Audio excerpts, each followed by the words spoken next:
What's going What's on, going people? down? What's going on? Yo, yo, yo, yo. What's up? All right, all right. Shout out to our faithful viewers. Thank you for watching Yeah, our show, appreciate you. the Always Faithful 24/7 show. My name is Mark underscore Faithful 87. Always representing Always Faithful. Gather with our first lady, Niners Jess. What's going on? Debo. Hey, Oh, hey, people. Oh, hey, hey, see, you got me going already. See? I ain't even need a Red Bull this time, My brother from the West Coast, Jizzle, my Nizzle, aka I'm just saying, aka 6'5". What's up, bro? hey, you know we be in a place to be, man. It's a pleasure every time we can put it together. Yes, sir. Yes, sir. Yes, sir, man. Hey, man, I like that jersey though, bro. Show off. Man, I feel man, like every time I put this jersey on, I feel like Jordan, like man, because this is the Niners Jordan, right? Literally, this is the GOAT. Yeah. When you Yep. think about the GOAT of football, Yeah. Jerry Rice is he's that dude. Like, you know? Yeah, man. Yeah. Yo, that's the old joint because I see the three stripes on the Oh yeah, sleeve. it's the real joint. This ain't no Mitchell and Ness. I got the real classic, actually the real one. Okay. Yeah, that's how we do it. I rocked this a couple times for the Yeah. game, and then I mix it up on them because like you rocking a lot of jerseys at the at the home games, but like Yeah. I don't rock jerseys the first couple games. I'm rocking t-shirts. I That's know that's that's right, bro. pro tip. Like rookies come up in there rocking jerseys first Yeah. couple games to get sweated out this bitch. I know that's right. Fact. So yeah, That's listen. crazy. Yeah. Yeah, to our GM on the show, better Man, known as Prez. What's up, Prez? chilling, bro. Glad to be back. Ready. Good things happening. Yeah. Here No now. doubt. Here now for sure. Yeah, man. It's been a very interesting training camp since last week and also beginning of this week. Um I just want to jump right into it regarding breaking news. Uh Yesterday, um the voice of the catch, Vince Schooler, Yeah. dies at the age of 94. Of course, I wasn't born yet. I was born in 77. Um, yeah, he had passed away yesterday. So, from me to the viewers and to his family, my thoughts and condolences and prayers, to his family. And it's sad regarding the news. However, um, he left a legacy, behind for his family and friends, to talk about. And And also like we just lost two big legends right back to back, Bill Russell and now him. You know what I mean? And they both leave on like a legacy for us to like probably learn something for and maybe because in regards to Bill Russell, I didn't even notice till after he passed that his daughter had said and this was when he was winning the 11 rings for Boston when they would go on a road games. yeah, They would vandalize his house and like defecate on his pool table and in his bed and put the cover over, hoping he hopped in. That kind of stuff I didn't know. You know, it puts in perspective when people athletes complain about what they're going through today. You didn't have to go through that. You know what I mean? Those kind of things. And so it puts everything in perspective to me. Sure. yeah. When I seen the news this morning, I was like, oh shoot, because David Lombardi had reported. Matter of fact, when David Lombardi did a show last night, one of his followers was on YouTube and they posted up, and he was in awe as well. and while he was reading the news from the comment of the person that was on his show, he was shocked, and then he looked at his phone while he was live doing the show, like we doing our show.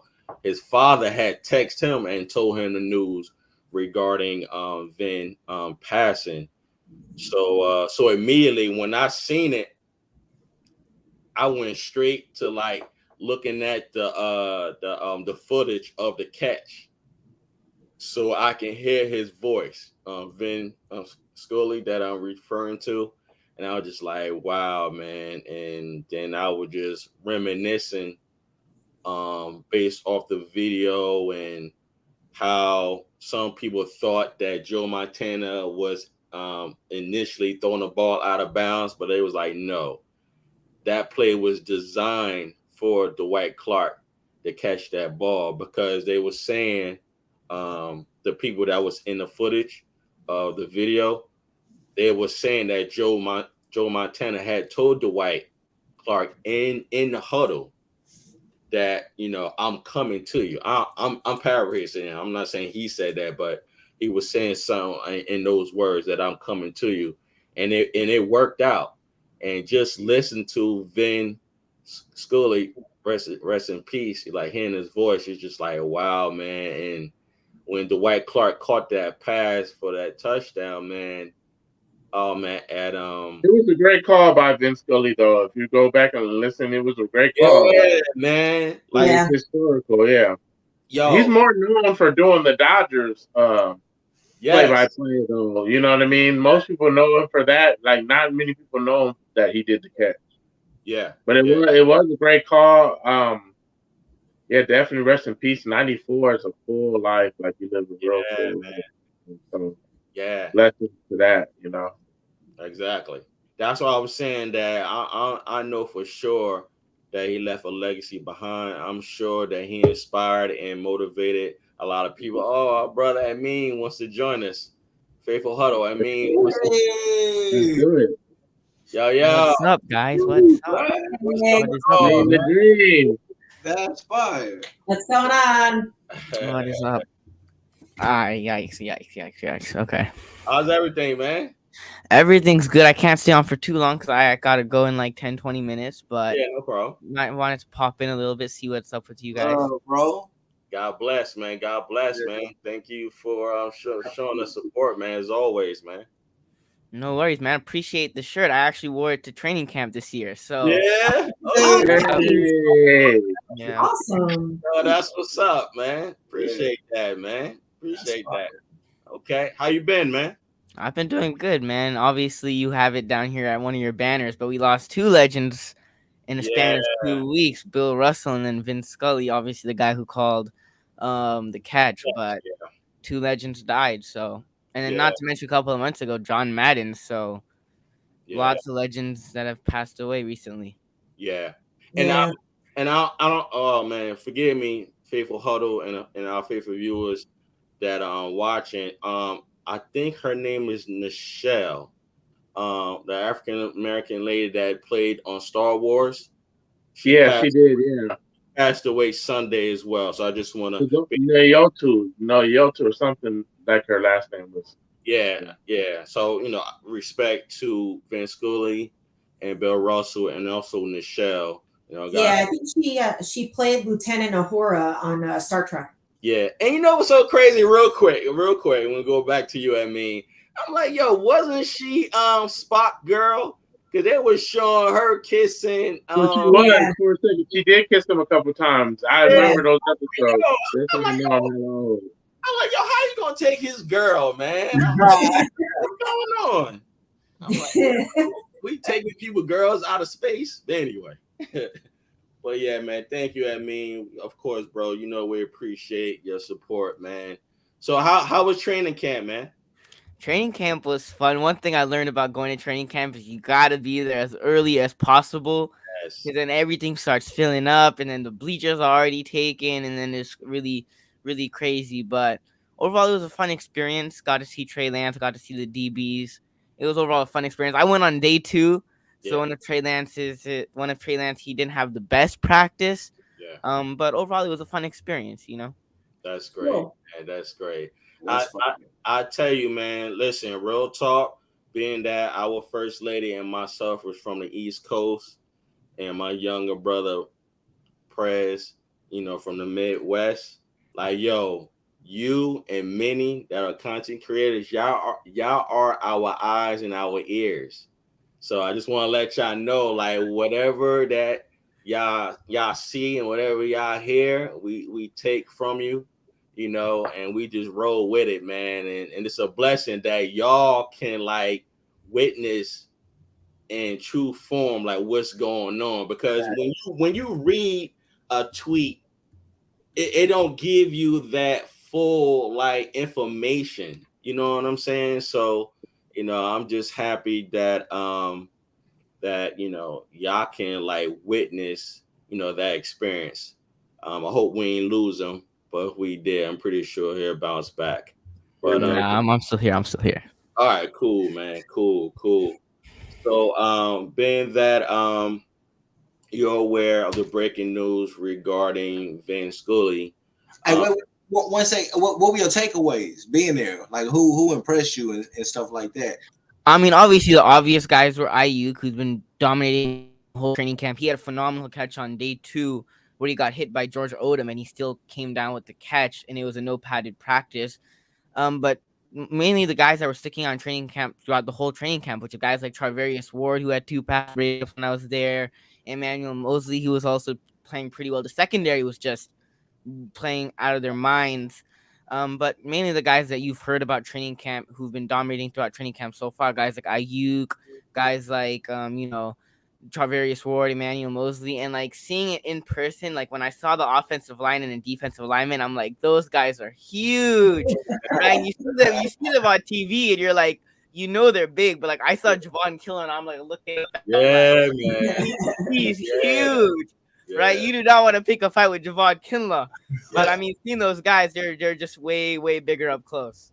Listen, bro. When 2 years ago, I think when we got him, this will be his 3rd year. 2 years ago when we got him, if Bosa said he's a big human being, and Bosa is a big dude. Yeah. Right. Bosa look like I have a picture. I got a picture. Bosa look like he was born with muscle. Yeah. You know what I'm saying? Bosa Leonidas. You know what I'm saying? I got a picture of Bosa and Javon Kinlaw next to each other, and Javon Kinlaw is way bigger, honestly. Yeah. Javon Kinlaw is bigger. Javon Kinlaw is like this, and Nick Bosa's jacked himself also, but Exactly. Javon Kinlaw is definitely bigger and he looks stronger. But it's definitely. I'm excited about this defense, man, and not just because of all that. It's just like I'm just excited about all the components of it. Like even Kinlaw, him just coming in the interior of this, and now we got Drake Jackson's going to make some plays. I almost hope Kevin Hyder doesn't take up too much snaps away from a guy like Drake Jackson with the potential he has with that first step and that length. So we're gonna see, man. But with the secondary and Armstead, it's got to be the number 1 defense in the league, man. The secondary is the best in the Shanahan and Lynch era so far. So Exactly. Yeah, I agree. it's not even close. So. And it it's was insane. It's my bad. No. All I was gonna say, you good, Price. Yo, it's well needed, man. Yo, for Kyle to say that, man, man, for Kyle to say that he loves this team and this is the best team that he's had, and of course, y'all know I'm paraphrasing. I believe, man, and we always say, it's always been an offensive line. But these are the guys that they recruit. They like versatility and physicality, and they got what they want. To me personally, and this is just my humble opinion, I think I would say maybe 85% of the positions on both sides of the ball is musical chairs, man.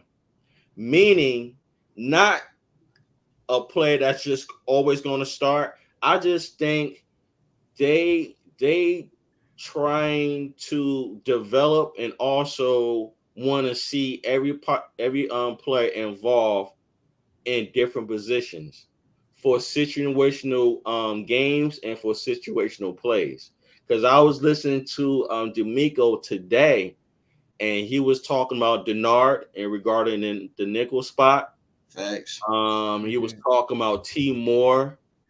He was talking about Jimmy Ward. And one of the reporters was asking him, if I remember correctly, one of the reporters was asking D'Amico, as far as like who had like solidified like a position, and D'Amico pretty much saying like, we're just rotating people, and they not. It seemed like they're not worrying about who's gonna be in the first team or the second team. And I'm just like, wow, man, they it look like they're investigating, for the right positions, because we already see that Brendel and Brunskill, they taking turns at the center position. And I'm to the point, I don't know who's gonna start at that position. And Mike McGlinchey, he was talking about how he very impressed with With Spencer. Drake Jackson. Yeah, man. So Drake. All right. yeah, so it's going to be exciting to see who's going to start next Friday against the Cheeseheads. So, I mean, speaking of preseason, I went to last year's first preseason game, and I mean, overall it was fun. Obviously, Trey Lance had that one miraculous touchdown, but afterwards, like in Santa Clara, they block out everything, so like it's really hard to like get out. And like if you park your car, it's easier, but if you're going from like an Uber or whatever, it's really hard to like get out. yeah, So my mom was coming to pick us up because me and my dad went to that game, and they blocked all the roads. So like now we're wondering, and then she I finds remember Taco that. They Bell, did and do she that parked. too. Yeah, The she police would parked. block all the roads going out. Yeah, They you're right. block all the roads. So then my mom parks at this Taco Bell. So now we're trying to find out where she's parked because she can't get close to the stadium.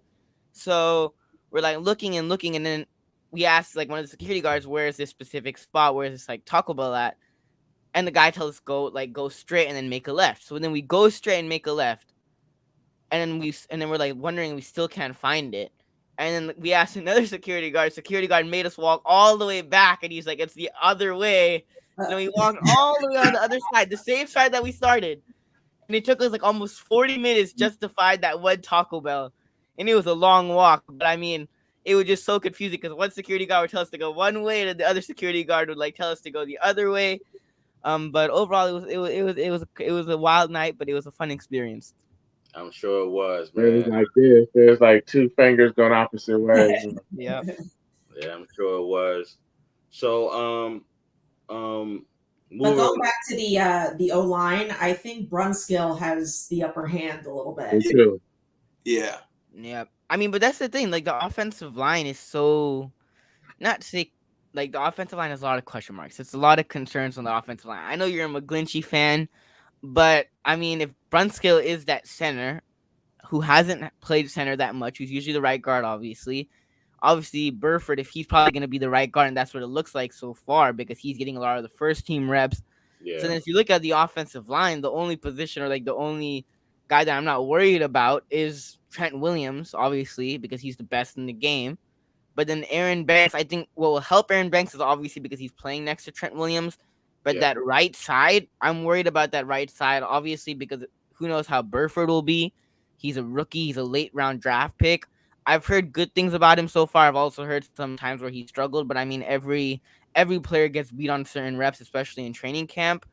But I mean, this offensive line, it's a little bit concerning because there's a lot of question marks. There's a lot of unknowns about how right guard position will go, how Brunskill will obviously play at center, how Banks will be. So there's a lot of concerns going into the season. Yeah.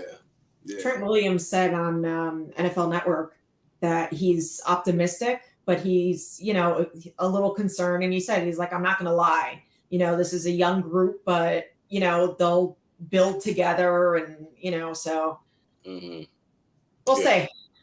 Yeah. I think they're definitely going to have to go out when cuts start to happen. They're going to have to go get, I think maybe a couple of veterans. I don't know how they're going to do it, man. But it's, I mean, at this point, I mean, at this point, I don't know how they'll do it because I mean, a lot of people are throwing out J.C. Treader at center and Billy Price and some of those players. But I mean, you still have Jimmy Garoppolo to figure out. Either he's gone or whatever. I think he's probably going to be cut or released, or he's going to ask for his release. But J.C. Treader, like I've heard that name getting thrown around, but the only thing that I have with J.C. Treader is that last season he had knee issues and he wouldn't practice, and then on Sundays he would go and play.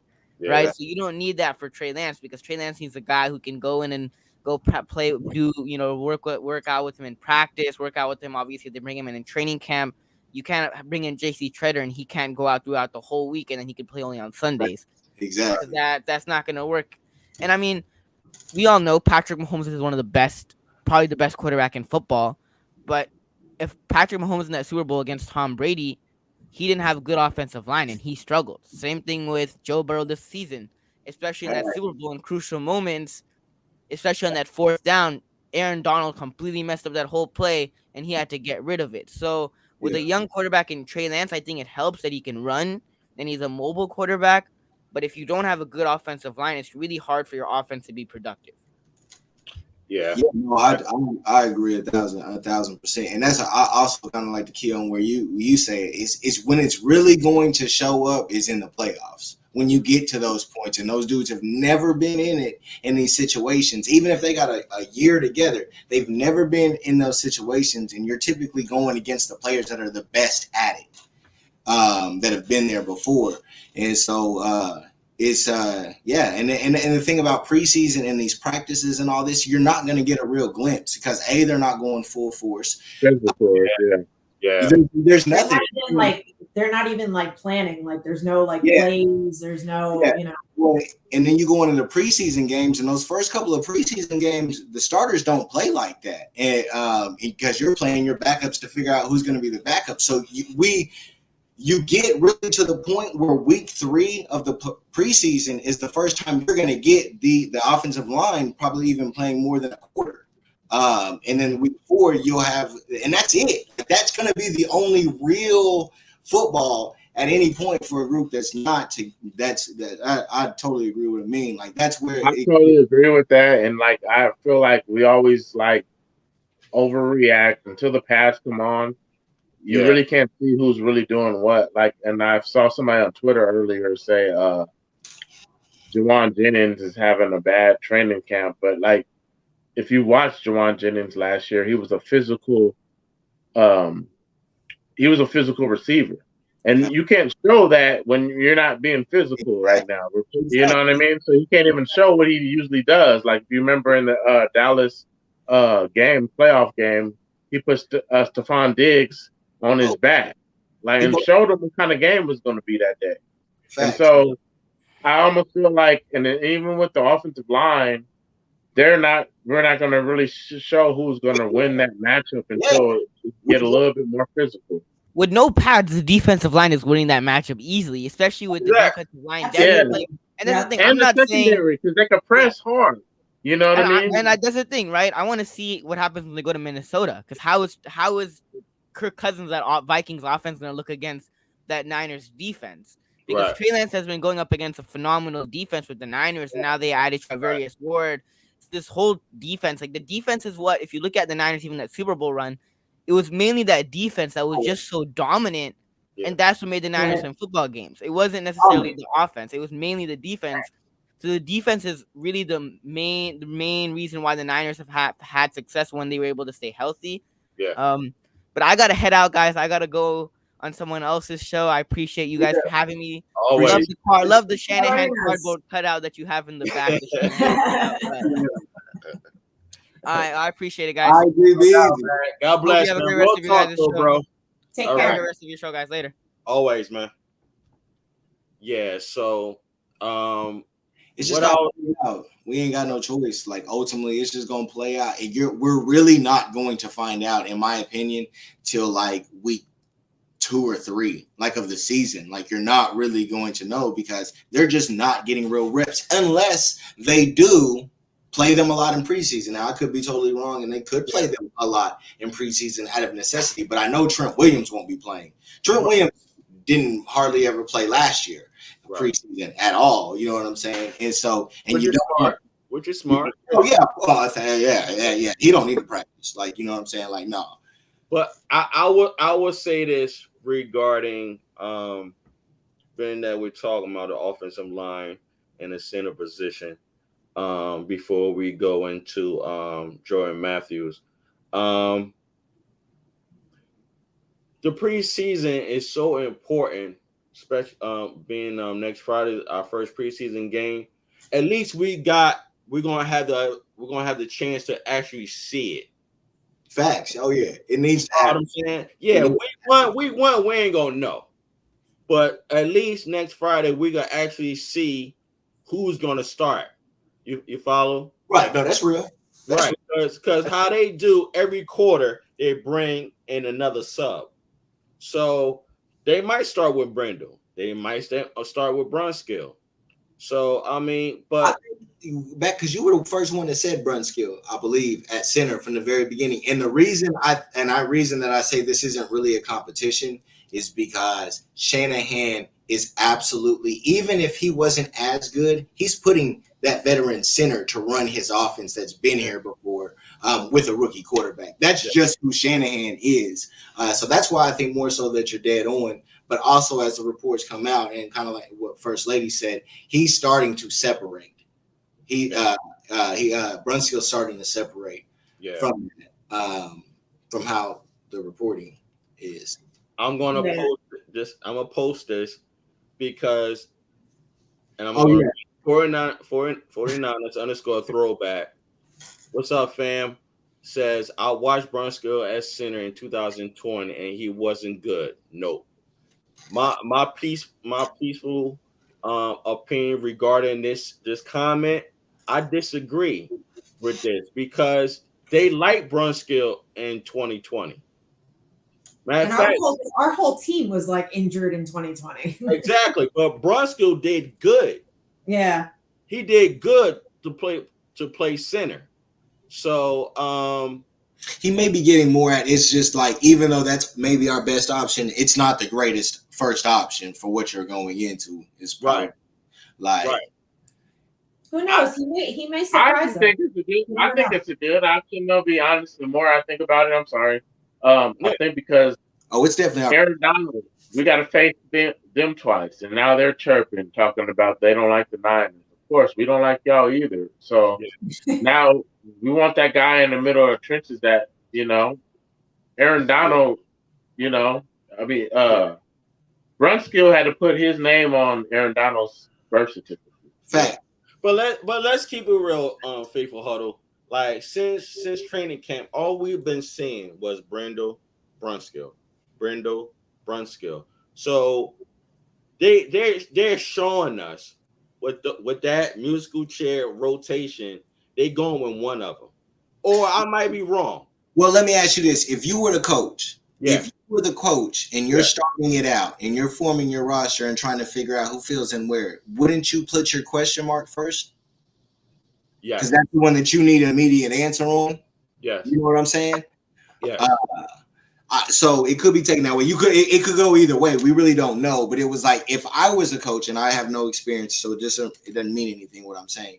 Yeah. But I would, if I had question marks, those would be the ones playing and getting the most reps until I figured out if it's going to work or not from my standpoint. And that's kind of what I think happened with Brunskill, where Brendel came in and Shanahan gave him that first couple of weeks, because we also had OTAs where he was probably one and everything like that. And then now it changed to where Brunskill was starting. Right. You know what I'm saying? Right. I would say this. I like what they're doing, meaning the 49ers. I like what they're doing regarding that position, the center position, because that's the most important position between him, whether it's Brendel or Brunskill with Trey. So you got to protect your investment. You got to lead your investment. So my thing is this: listen, let them battle it out, and may the best person at that position win, and we'll see what happens. And like we were saying before our show started, I'm excited for next Friday because I wanna see the physicality, but they don't go all green light, on the preseason. but you just want to see the rhythm. You want to see that chemistry. You want to see that identity and see if it works.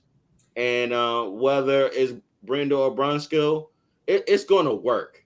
And we gotta trust that they pick the right person for that position, which is the center position.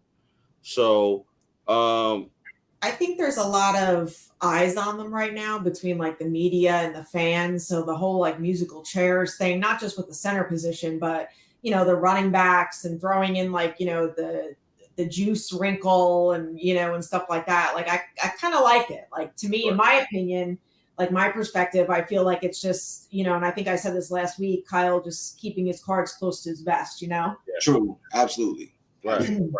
And I think, and to add what you were saying, First Lady, I think the faithful didn't see enough of Brindle and Bronskill at that position. So I understand. We should understand why it's a question mark, and that's fine. I just like, how should I say this? I'm looking forward to be proven wrong as far as like not proven wrong as far as my doubt in either one of them. I'm just looking forward to be proven wrong to the point like, yo, Kyle and his crew, they got this. Like you were saying, First Lady, last Wednesday, like Kyle knows what he wants, and he does, and he's going to get what he wants. Let's not get that confused. Fair. So moving right along, with what other also sad news. I'm going to say sad news because I like Jordan Matthews. It's unfortunate, as you can see, due to breaking news today, our tight end Jordan Matthews torn his ACL. And I forgot who I read it from earlier today, but the person mentioned that they seen Jordan Matthews walking on crutches with a brace on his knee, and this is before it was reported. Before with that was Jennifer Lee Chan. Yeah. I didn't want to say the wrong name. He had what? And then they let him practice? Say it again. He had what? And then they let him practice, and then he tore it? No. They had already tore it, is basically what he said. Oh, okay. In the facility. I think you're right, First Lady. I believe it was Jennifer. She was saying that she seen him walking out the building on crutches and with the knee brace on. Right, exactly. So when I heard that, I was like, that don't sound good. You follow what I'm saying? But this is before I heard that he torn the ACL. And I'm like, oh shoot, and it's amazing how they found out that fast. Because I thought normally it'd take like a day or two. Did I don't know. I'm just asking the faithful Huddle and our faithful viewers. Did this happen today? Or no? I think it happened the previous day and then got announced today. Oh, so it happened yesterday. It happened on Monday, yeah. Because I was saying, like, I don't think you can find out that fast that you tore ACL. Because at this point, there's a portion of the practice that's not open to the media. Yeah. You know what I mean? And Kyle Shanahan's not going to come out and tell you, hey, yeah, that happened, but not, So it's man. That injury is unfortunate, man. Being that we picked our 53-man roster projection, it locks in the fold. I think I picked 3. I picked 3, yeah. Yeah, I think I picked 3. I didn't pick Jordan Matthews. However, this is unfortunate. Man. But for us to move forward, breaking news, which is good news, it's been advised that Brick by Brick, presented by SAP, returns on August 10th. Okay. Which I'm excited about. Good news. That's dope, because that's going to premiere that Thursday, the day before the preseason game, which is dope. So I'm looking forward to that. So, because I was like, yo, when they gonna come back with that? And I seen the premiere of it earlier today that is gonna start next Thursday. So I'm looking forward to that. So, yeah, And the excited. Debo extension, thank God that that's done. Oh yeah, you know that I'm coming with that next, First Lady. Ah. Wow. Debo. Oh. All right, so being that our First Lady had mentioned um, our powerful weapon, Debo signed a 3-year, 73.5 million extension on Monday. Faithful Huddle, and to our faithful viewers, listen, I was so happy. I was like, thank God. And the reason why I was saying thank God, because I knew he wasn't going anywhere. If to the faithful huddle and to our faithful viewers, you can like watch our Yeah, previous. you were always there. You was there. Yo, I always said, yo, Debo is not going anywhere. And I was always saying, Yep. like, why would he want to leave a great organization like this, great teammates, and also the talent that we have? You understand? And we was almost there 2 times out of 3 years. I like, yo, he ain't going anywhere. And I'm so happy that he signed on Monday. Not even that, even when he showed up for training, what was that? Minicamp. Yeah, minicamp. Thank you, First Lady. When he showed up to minicamp, that showed a lot. And matter of fact, his presser yesterday, he said he was gonna show up anyway. Right, yeah. Right. So I was like, yo, that's what's up. And that's what leaders do, you know. And so I'm gonna come to you, GM. Well, what you thought of the signing on Monday, bro? I think it's a real good contract. My biggest thing was always the contract, and it was. I mean, I don't change. I still don't think that his personal skill set's worth that money, but I understand for the team standpoint and what it is, and y'all were right from that standpoint. Yeah. But yeah, no, I mean, absolutely. It's a great deal the way they structured it. I think even the third year is just a $16 million cap hit. So, and every other year, like this year, it's like, I think, I want to say they said like 1 million, but that doesn't seem right. But I think they reported like 1 million or something like that for this year. And I think next year is 5 or 6. So it's fantastic for the salary cap. 3 years, he ain't.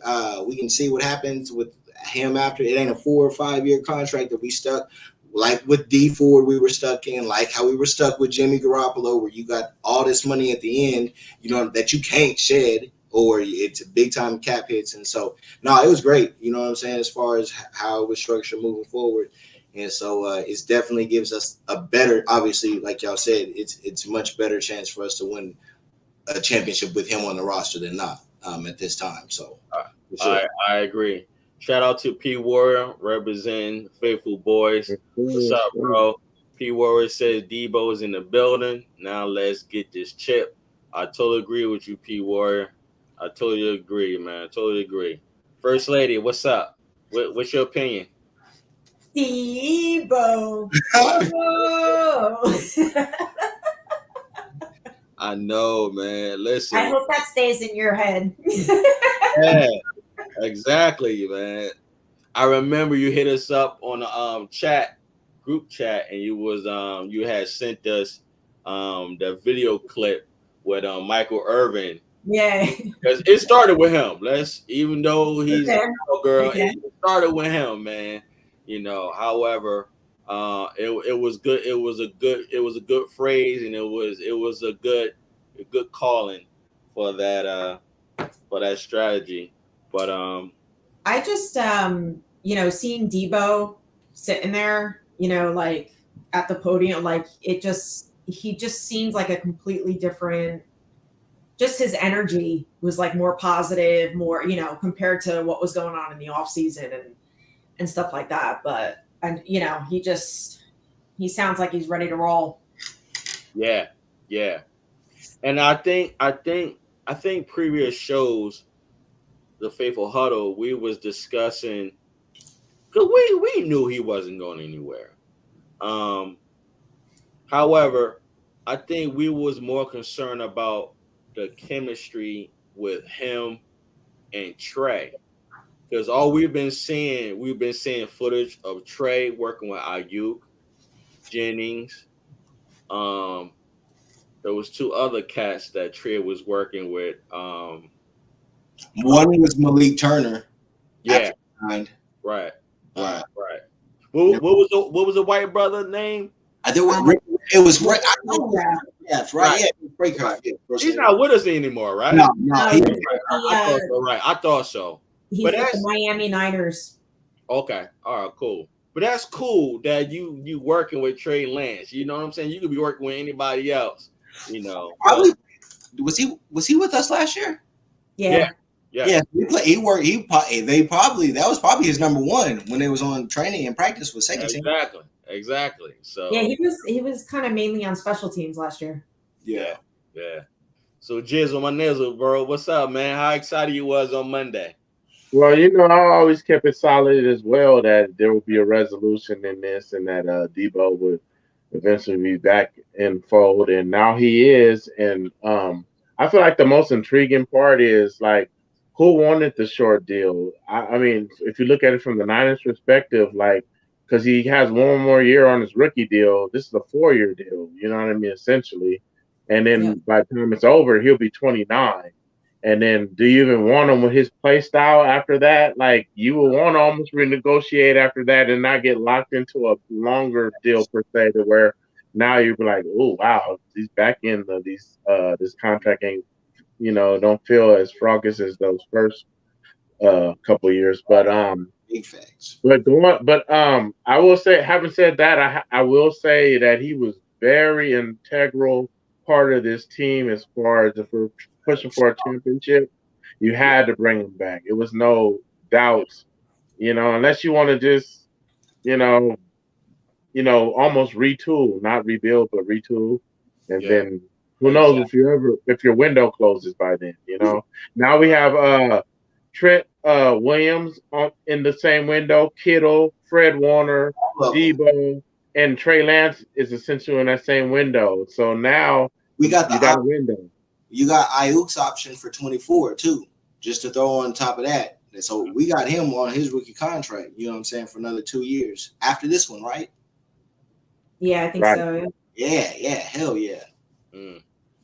He probably feels like he wasted 2 of his years here. Ayuk, but he ready now. It's Jimmy wasted 2 of his years here. Yeah, no, that's what I meant. But he like coming here, he's like, damn, dude, I didn't have a quarterback that used me in any way, shape, or form. Right, he didn't. Yo, as you can see on our screen, I was motivated when Debo told John Lynch right after the signing. He said it's time to go to work.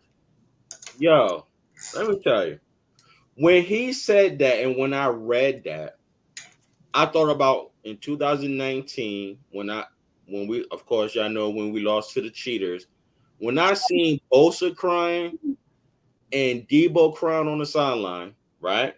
2019, and this last season in the NFC Championship against the Lambs, when you only seen Debo on the bench by himself, right? You know what I'm saying, and I'm like, yo, like your actions shows a lot, and I'm like, yo, why wasn't, let me say it like this, why wasn't that enough for the faithful to like see and know, like, yo, how bad he wants it here, right?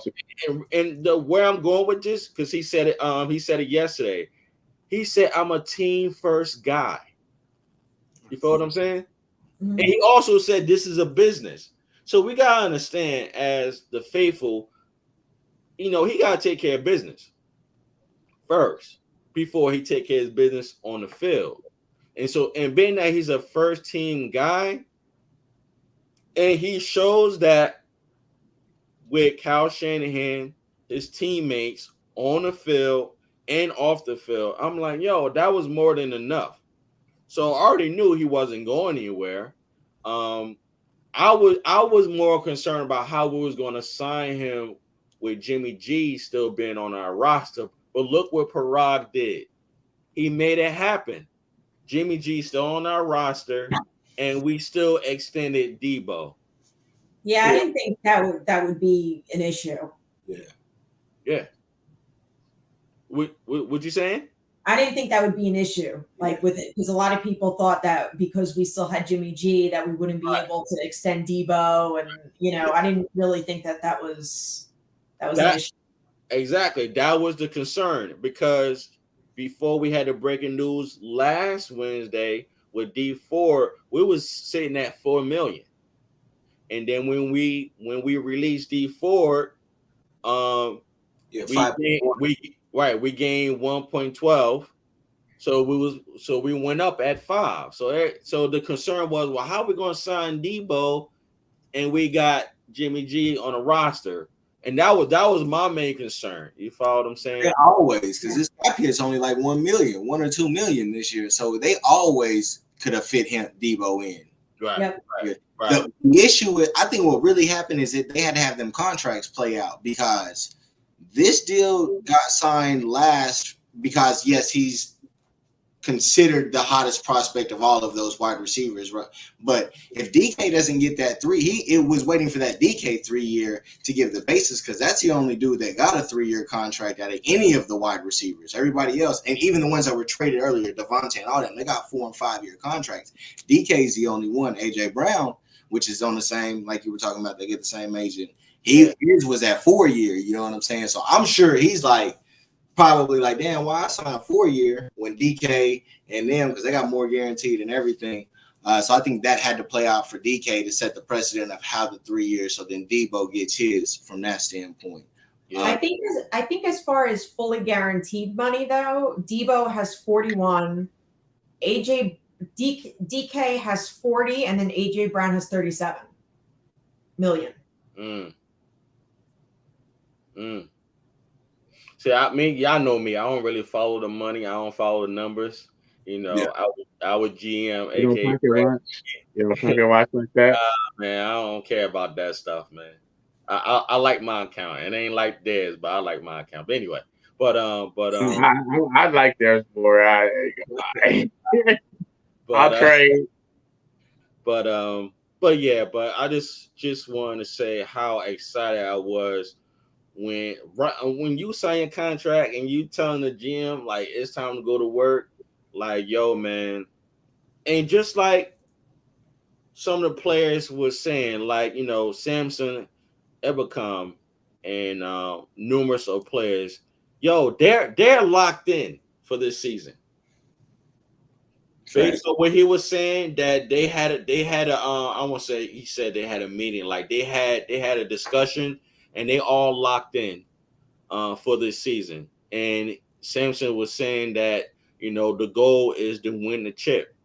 So just to go back with Debo was saying Monday after he signed the contract, it's time to go to work. Yo, man, he's locked in, because he was saying yesterday that it's been a stressful week for him. Yeah. And he's been spending time with Trent Williams for like a week. You follow what I'm saying? And he called too. I said for us too. Yeah, exactly. Yeah. All this stuff going back and forth, and into the next thing that he doesn't want to be a running back and blah blah blah, and but yet he's in the Cowboys game. He's saying, "Yo, Kyle, give me the ball. Give me." I mean, come on now. Exactly, and thank you for setting me up for the next segment. Debo says reports of him not wanting to play running back were false. You saw how he shot that down? No hesitation. Why? Because everybody always wants to look for controversial reasoning why something happens, when you don't have to look no further than it always comes down to the money. Yeah. I agree. But I mean, you see how it just took for him just to say that, and he also said it after he got signed, though. He said it after he got signed. He wasn't going to say it before. During the press conference, he also had said that he wanted to clear all that up. Yeah, but he couldn't. Yeah. Exactly. That's what I was just about to say first. Like, exactly. Yeah. I feel you, Jizzle, because that plays a great part. But exactly. But I mean, the 49ers, they are that type of organization. And I'm pretty sure, because think about it. When they got crazy when the trade request was mentioned in April, it was crazy from April to May. Hey, speaking of that, well, I'll say it after you finish that. My bad. No, yeah, bro. Oh, well, I was gonna say of that trade talk. Did y'all see where Michael Irvin came out and said that he absolutely asked to be traded? Like Michael Irvin came out to be traded. Said Debo said that wasn't a negotiation tactic. He said it wasn't a negotiation tactic, that he truly did want to be traded at that time. Not saying anything like that, but he was saying like Yep. Irvin just said that like after he signed that contract. I don't know who asked him, you know what I'm saying, but he said absolutely that was a real deal. It wasn't a negotiation contract. He said that he really did want to be traded. I agree. And it's not like real talk. Hey, people change them all the time. Like, you know. Yeah, but honestly, if we pay attention to what Debo was saying, it's not like he wasn't saying that it wasn't true regarding the trade. He was saying in concise words, yo, this is a business. Right. And he said, but I'm here now and I'm happy to be here. And exactly. Yeah, so. And he said, I want to be here. Yeah. He wore a red and gold suit too. Yeah. Yeah. Come on, man. I mean, so I mean, listen. And then he talked about his relationship with Kyle Shanahan, man. I'm like, yo, man, I knew he wasn't going anywhere, man. I knew he wasn't going anywhere. I'm just happy that it's over with. I'm glad that we're talking about it in a way that we knew it wasn't going to happen as far as him getting traded. John Lynch had mentioned, he's not going anywhere. So I mean, it was already set in stone by words. It's just that, like Debo said yesterday, he said he had to be patient, and that's what it was. Kyle Shanahan said it too. He said he just had to be patient with things. It was just a process. Yeah. Trent Williams told Debo, you gotta be patient. Fred Warner told him too. Yeah, you gotta be patient. And also Trent Williams told Debo that that Debo has to communicate with them, because Debo also said it was just a communication. I don't know if y'all was listening to him yesterday. No, he did say that. It was all about a communication. And Kittle even said the same thing during his negotiations too. He said they gave him such a low ball offer that he's referred to the Monday after as Black Monday, and for in his own reasonings and Yeah. So, and also I would like to say one thing. I would like to say real quick about the Debo thing is the biggest winner of this is not even Debo, it's Trey Lance. Man, you could not afford to not have to take a big piece away from the offense when you're trying to integrate transition a young quarterback into this scheme. Yeah. And to add to what you just said, I agree with you 100%. Like I was mentioning earlier, that I've read that the faithful was concerned about how is the chemistry going to be with Trey Lance and Debo. I'm not worried about that. I think they'll be fine. They're already gelling on the field. Oh, yeah. Exactly. That game against Houston, man. Exactly. And on top of that, when he signed that Monday, I think they practiced together. They did. Yeah, I think he was already on in drills that same day. Yeah. Yeah, he was in drills. Because normally they gradually let you, work back, but he was already in the drills. So, and even John Lynch said when he seen him, he looked like he's been working out and he looked like he's in great shape. So that goes to show you, man, he's been working. I mean, even though we got footage, what 2 weeks ago when Debo trainer said, "Yo, we about to get paid." He's like, "Oh no, he about to get paid." but yeah, it is what it is. So yeah, let's move on to the next segment. The topic of our show. Um, we thought about this on Monday, and it's amazing how we thought about this Monday and everything transpired with the signing, um, the competition within training camp, um, the brawls within training camp, uh, the injuries the injuries prior training camp and during training camp. So I think this is a great topic regarding discussing the good and the bad and the ugly of training camp. So with that said, I'm going to post this. Um, this is my opinion, and if y'all want to add along with this, y'all can. So as you can see, I have the good and the bad, and there's been reports that Trey Lance, Brandon Ayuk, Danny Gray, and Spencer Burford look very impressive. I just threw in the very because I'm a 49er fan. Very, very impressive, during training camp. Um, with the footage and also the report that we've been getting prior and also current, what are y'all impressed with these players and also players that I haven't post up here yet? Jizzle. Oh man, I've been impressed with a lot. I kind of already knew the defense was there was them, and they're just proving it. Like, you know what I mean? Like, and Travaris Ward is balling out. Like, he's proved to be a great free agent acquisition. But Ayuk's going crazy too. Like, he's been going right back at Travaris Ward. Like, hey, okay, I'm out here too, and people are making a big deal over the recent dust up between Fred Warner and Ayuk, and there was some back and forth, and then Ayuk said Fred Warner was annoying. But this is a good thing right here, man. When they're going at it and being this intense, this is Yeah. real. Hey, what's up, P Warrior? What's What's good? going on, family? Y'all good? Chilling, bro. What's going on, P? Good, man. Good, good. I didn't think I was gonna be able to get in, but I've been listening the whole time. Yeah. But so I said, man, we dropped in for about a half hour, Yeah. so I could come get time in and Appreciate you, bro. Appreciate Yes, you, sir. bro. How's everything, man?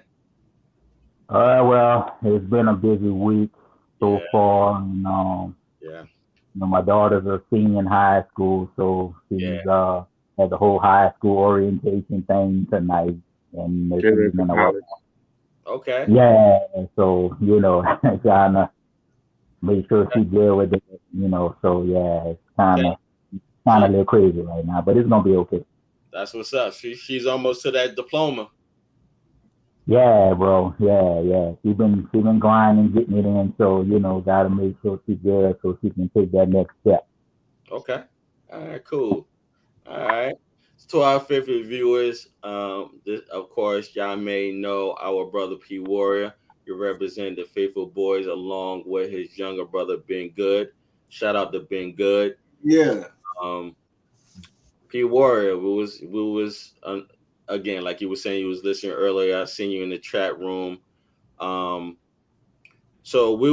of course, we were just discussing regarding the good, the bad, and the ugly within the training camp. So right now, I just want to start with the good right now, and as you can see on our screen, based on what I've been reading that Brandon Ayuk by far has been having the best training camp out of everyone.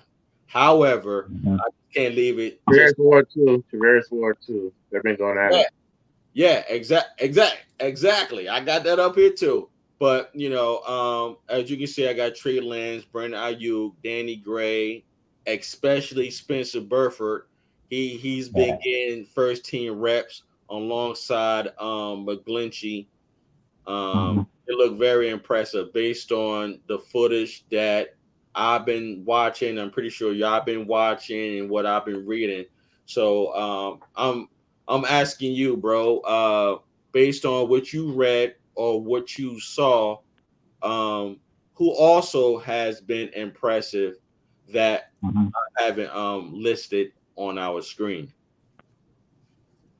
Well, I mean, most of the reports and what you get from the beat writers and on Twitter, definitely IU's been out there beasting. Definitely the cornerbacks, Ward and Mosley, the secondary. You've been hearing positive reports about Buford, or Burford. Now, Danny Greeley, guys, he came on. I saw some of the highlights. He caught some good passes yesterday. And I've been trying to catch the press conferences at work, man, that they be doing live. Yeah. And a lot of times I've been trying to catch up after the fact just to kind of get, the glimpse of what's going on. But, I mean, on some level, too, it depends on who the beat writer is. Grant Cohn had his spin on it, and, everybody else had their spin on it. So, it's kind of like, you got to take it with a grain of salt, because in one hand they're saying they're doing something good, and on the next hand they say they're doing something bad. So, but from all the most reports, you figure it's the secondary, it's IU, and even Trey, just in terms of the timing and the rhythm.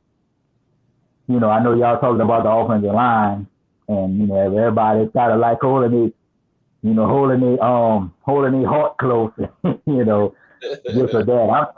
Everybody like kind of like hold it on, hoping that everything worked out. Well, y'all know how I look at things. I look at things as positive. Yeah.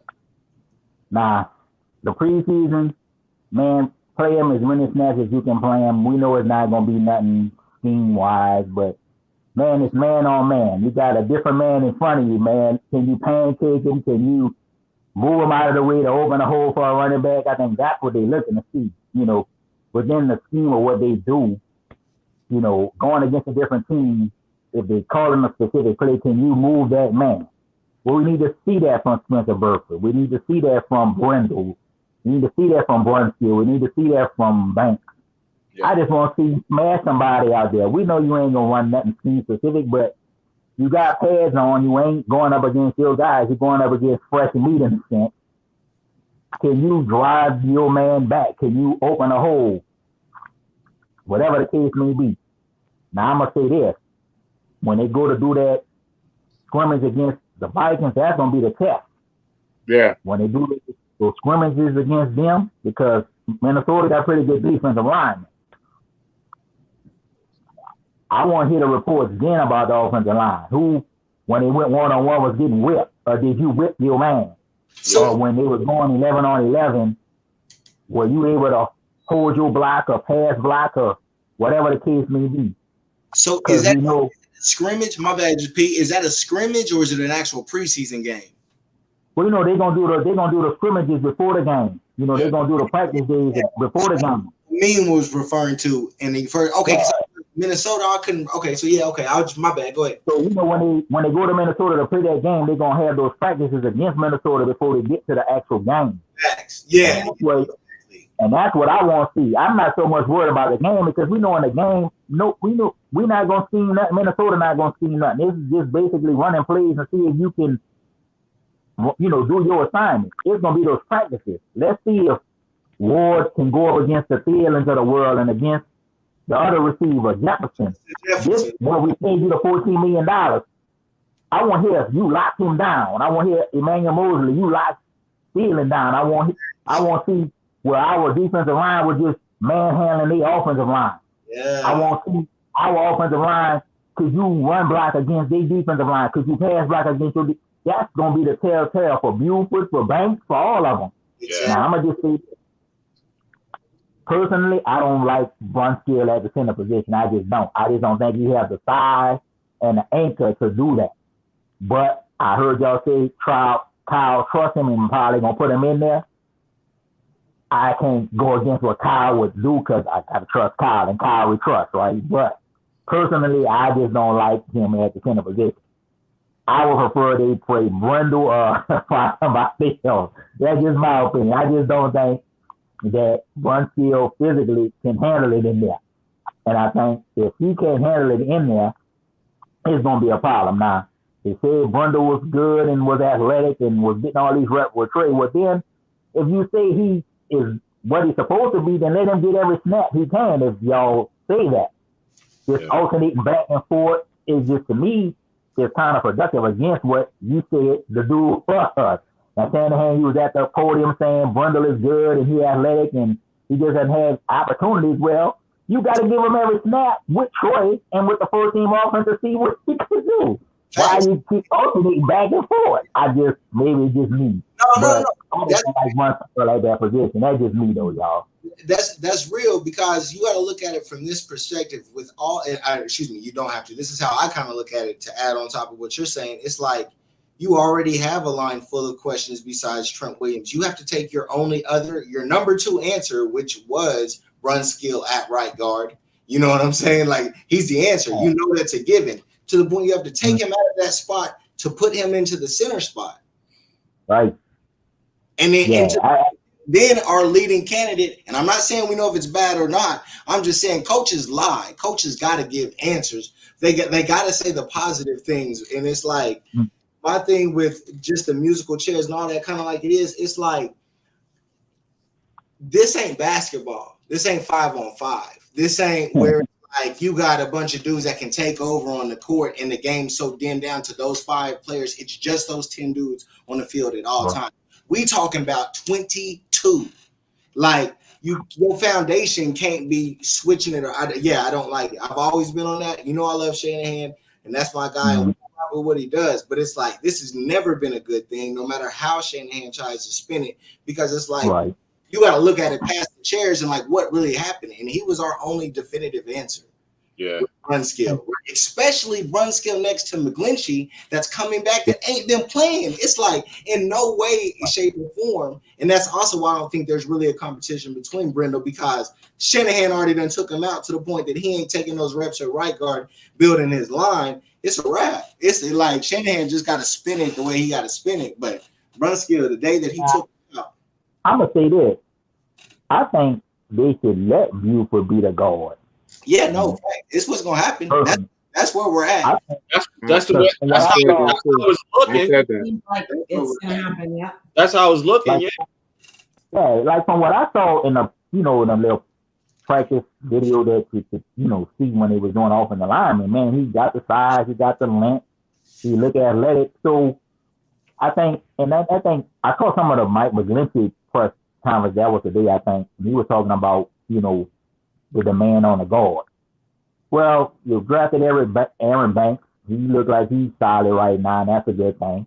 Maybe he is a less of a question mark than he was. And if this young guy can pan into something, you got 2 young, good, athletic guards.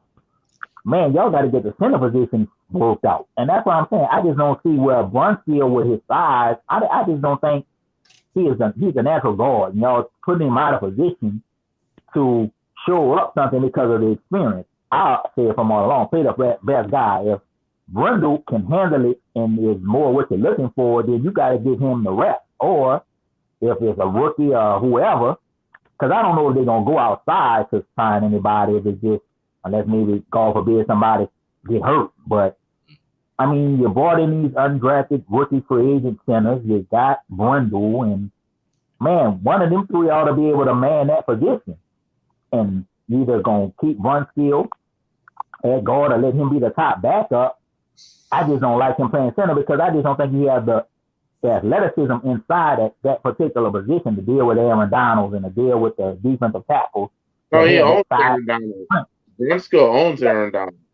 Yeah. Well, but from the guard position he do, but I ain't confident in center.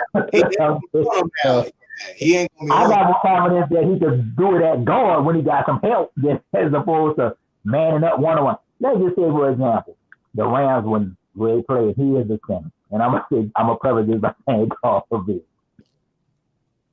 You put Aaron Donald right on his nose and you say that Brunskill gonna be able to hold him one-on-one. Let's say they run some kind of defense where the guards can't come off, they block to help him. He one-on-one against Aaron Donald at the nose tackle position.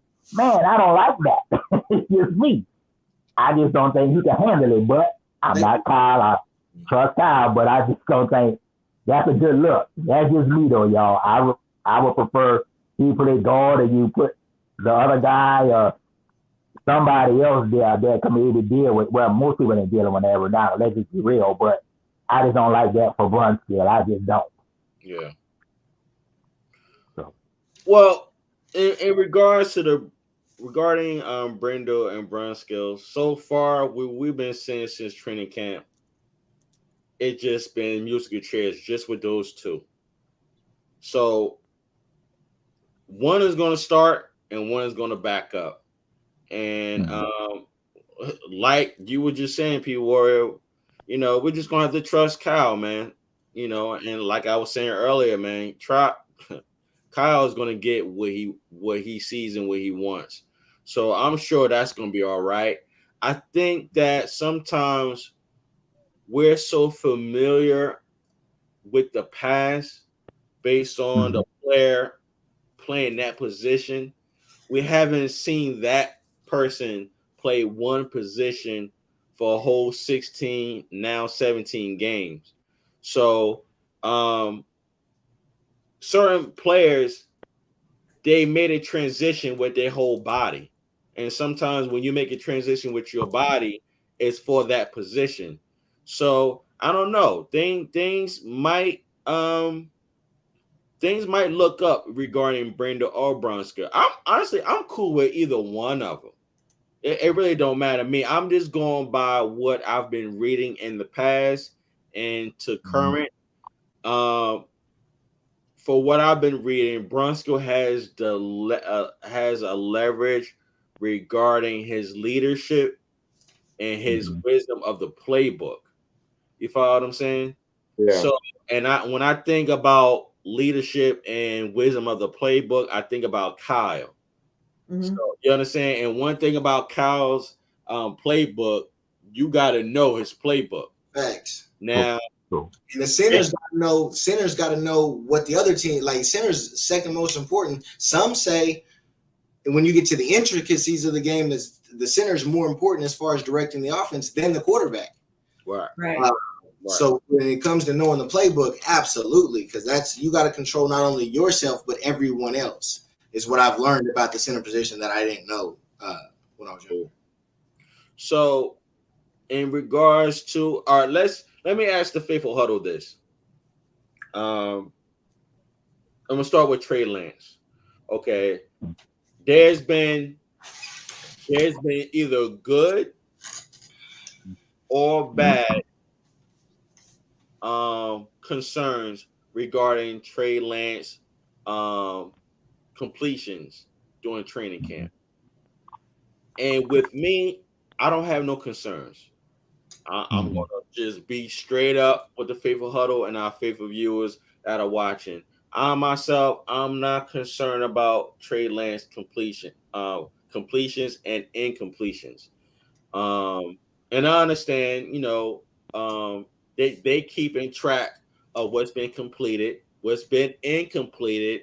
And also, if you notice, when you're starting to read these reports, they starting to let you know because of these incompletes is because of drops also. You follow what I'm saying? So I'm just asking a faithful huddle, does that concern you regarding his completions, incompletions, regarding Trey Lance? No. It doesn't matter to anybody. No concerns. I think he's had a good camp overall. Yeah. You could even throw interceptions into that. As of today, they have 12 interceptions, but they're not all his. Right. I think Nate Sudfeld actually has the leg up on that. I just wish they would kind of make that known in their tweets, because they say like, oh, interception, and then they just don't say who it is, and everybody assumes that it's Trey Lance. But no concerns here. Yeah, I agree with you. And that's why I was just saying earlier, before you mentioned that, they just started mentioning in their reports regarding the incompletions, 2 drops or 3 drops. Yeah. Just to piggyback what Jizzle was saying earlier regarding Jawan Jennings. Like, yo, he's gonna be all right. Facts. You know, he was out there in practice. He was out there early in practice working on he was out there working on catching passes. Yeah. Yo, I mean, it happens. You drop passes. It happens. But I'm not worrying about Jennings. Listen, when you what was it a presser on Jennings? I think last Thursday or Friday or Monday. Like Jennings, man, when you listen to him, he's all about getting better. Mm-hmm. He's all about getting better, and the way he showed up. He showed up the whole second half of the season and to the playoffs. Like when the game was on the line, it literally got to the point where either the early playoff games and the end of the season. It got when the game was on the line, when it was third down, that ball, the number one option was Jawan Jennings consistently. Right. Part of because of how he schemes them and because of who you have, obviously, and that's where y'all are absolutely right. And I might have took for granted the importance of Debo being on the field as far as when I was judging him when we had our conversations compared to what it does for everybody else. Because outside of Trey Lance, the biggest benefactor of Debo is Ayuk. Because Ayuk, it changes if Debo's not on that field and you don't have somebody efficient in another way for what Ayuk does. So now literally Ayuk turns into I ain't gonna go on my tangent, but he turns into like most games and most downs. You're going to get in situations where the dude that is having to guard him because Debo's on the field cannot guard him. Yeah. Right. Yeah. But I will say this in regards to the good regarding Trey. I read that I won't say most of his deep passes was beyond 15 yards and more down the field. And I gotta bring in Brandon Ayuk, man. And we've been mentioning many shows prior that we believe that Brandon Ayuk is going to have an awesome season. And I think we all agree that he will and should go over 1,000 receiving yards. And like I said earlier in our show, that by far, who said it? Jimmy Ward. Jimmy Ward said it today. By far, Brandon Ayuk has had the best training camp regarding both sides of the ball. Facts. And Jimmy Ward was saying that most of the passes that he defended Ayuk caught it against him. Exactly. He said last year it wasn't like that, meaning that they was competing, but Jimmy Ward said, I'm going to get him. He said, I'm going to get him next time. But he's been cultivating it. Trey and Ayuk have been cultivating this now for 2 years. Yeah. It's going to be the first year. Sorry, one. What are we? 1.5 years, maybe. Yeah. And I gotta say this. I'm a Kittle guy. I don't know if y'all know, but I've always been a Kittle guy. Yo, Kittle, Jennings, and Ayuk. Yo, Danny Gray too. But those three I mentioned verbally, they've been saying, and I'm using my words, they've been saying Trey Lance been zipping that thing. Right. They said he be zipping it. And especially, and I think I sent y'all on the video earlier yesterday, Ayuk was saying that he noticed a difference in Trey Lance passes regarding the velocity, that he took a little bit off, like for certain like plays and stuff like that, because that was a concern last season regarding the short passes, that Trey Lance had too much zip. Even Jerry Rice had said something. Right, yeah. Mm-hmm. Yeah. So, but facts. I think it's not as we all knew that Brandon Ayuk was going to be fine.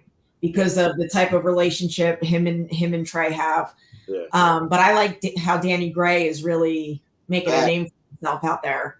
But yo, have y'all been reading that they've been saying that Brandon Ayuk has been making some acrobatic catches? We saw it. I mean, you saw the athleticism when he hopped over Philadelphia defender. Yeah.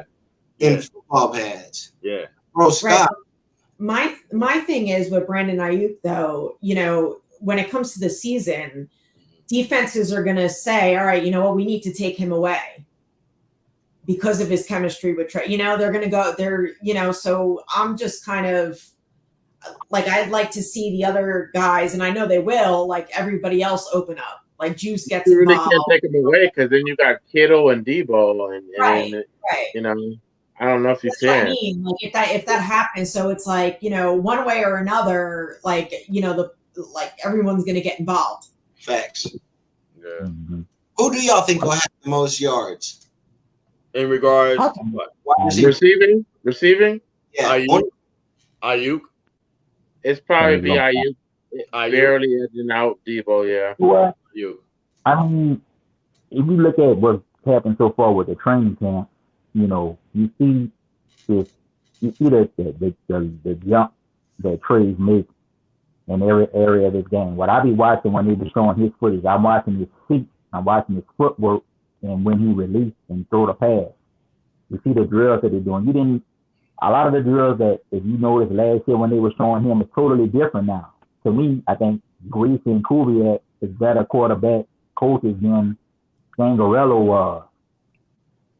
So I know y'all watching the footage. Look at his footwork and how it's tied to the time under his throws, and even in some of the footage when they're showing 11 on 11, and the time, I think they showed the one pass where he threw this beautiful ball perfectly to Ayuk, man, and I don't know if it was Ward or whoever was on him, but they was right there, but the ball was perfect.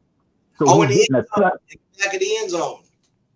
Yeah, exactly. So you see this overall improvement and development in his game, and I agree with you, Jeff, on some level that defenses know, you know, that they got the timing, but to start the season, they're gonna roll that coverage to Kittle. They're gonna roll that coverage to Debo, and what's gonna happen really is he's gonna get the second or third best corner. Mm-hmm. And when he starts beating that corner, they're gonna have to start rolling that coverage to him, and that's gonna allow Kittle and that's gonna allow Debo to kill him. Yeah. And that's what I'm just saying. We about to kill them all because you can't cover them all. And Kyle knows how to everybody get them open. Yo, that's the beauty of this thing. You're not gonna be able to stop Debo. You ain't gonna be able to stop Kittle. You ain't gonna be able to stop Ayuk. To me, Ayuk, it was even our running game. You can't stop everybody. Yeah, that's what I'm saying. I really expect Ayuk is a piece of this thing. I truly think that if a fully healthy 16 games, Ayuk, Debo, and Kittle, I think Kittle leads out of that group in explosive plays, because I agree. Which potentially is, I would ultimately see if our offense is efficient running. This is how I view it. What I would like to see, if our offense can run the football and be a top 10 run game, I don't expect us to be top 3 or 5 just because of the mixing up of different things. If we can be a top 10, I believe, and Kittle had the most yardage, I think that's the best situation for us as a team, because I think that shows that our offense is working at its best. That can't hide the run game, and you have your wide receivers that are dominant in their own way. And the middle of the field should always be open. The middle of the field should always be open. And if you get Kittle open in the middle of the field on these linebackers and these strong safeties, they literally can't tackle him and they can't run him down. Yo, as a reminder, BA has said that, meaning Brandon Ayuk. He said that, being that Trey Lance is under center now, you're like, yo, that's going to open up the short passes, because when BA and Debo stretch the field and open up that middle, yo, Juice, real talk, yo, keep the receipts on this. I think Juice is gonna Juice is gonna be very unexpected. He gonna do some very unexpected design plays for him. Look out for him. Facts. You know, all the years. I agree. I said that like I think one of the first shows I was on with you guys that I think Juice is really gonna, Right. That you did. I'm telling you. I think he's gonna come out the backfield like Trey Sermon while BA and Debo is stretching out the field. I think Trey Sermon and Juice is gonna come out that backfield and line them up in the middle. But this will be been waiting for though, because we know Jimmy just couldn't take the offense to the next level in terms of throwing it over your head, stretching the defense, allowing everything underneath to open. We know that his strength was getting rid of it quick, throwing underneath, but because he couldn't stretch with his arm or didn't want to, or didn't maybe have the confidence to, it confined everything to the middle of the field. So I agree with you, Fred. Shanahan want to attack the middle of the field with Kittle and with the receivers and even with the running backs on those angle routes and on those choice routes, those one-on-one routes. I think, yes, you said it. Yeah, I remember the first show you came on, you did say it, and it's about to happen. Drew's about to kill him because we know he can catch the ball out of the backfield. We know he's quicker than some linebackers in some teams. And he's going to run them off. He's going to run them off. Exactly. So this is what we've been waiting for. We've been waiting for to finally have a quarterback who can read coverages, can stretch the field, can get the ball to everybody. And now Brandon Ayuk come to the party now with his confidence. We know Jawan Jennings gonna be there. Now Danny Gray's supposed to be the stretch speed man. So we got all these elements of the offense that we've been waiting for years to finally see. And it's about to come to fruition. Because like I said in that first game, Chicago, I don't know what kind of defense they have, but whatever kind of defense they're running, we know they're going to shift that coverage to Kittle, and they're going to shift it to Debo. Who that's going to leave open? That's going to leave Brandon Ayuk open. That's going to leave the running backs open in the flat. That's going to leave Jawan Jennings one-on-one. And so when they start killing them, and you start have to roll your coverage that way, well, then we got Debo ready to kill you. We got George ready to kill you. So, man, what you gonna take away? And then you still got the element of the running game. Now, I know we kind of worry about the offensive line, but I just think these boys gonna come off smashing. Because Shanahan, I don't care who he got in on the offensive line. He coming with that mentality. We gonna be physical. We gonna smash you in your mouth from jump, and that's what's gonna build your confidence. Shanahan ain't coming out there saying you gonna pass block 40 times. No. He coming with the mindset, we going to run it 40 times to build your confidence, and then when we got to throw, you going to be able to handle it. And that's all we got to do. We just got to let these boys build up.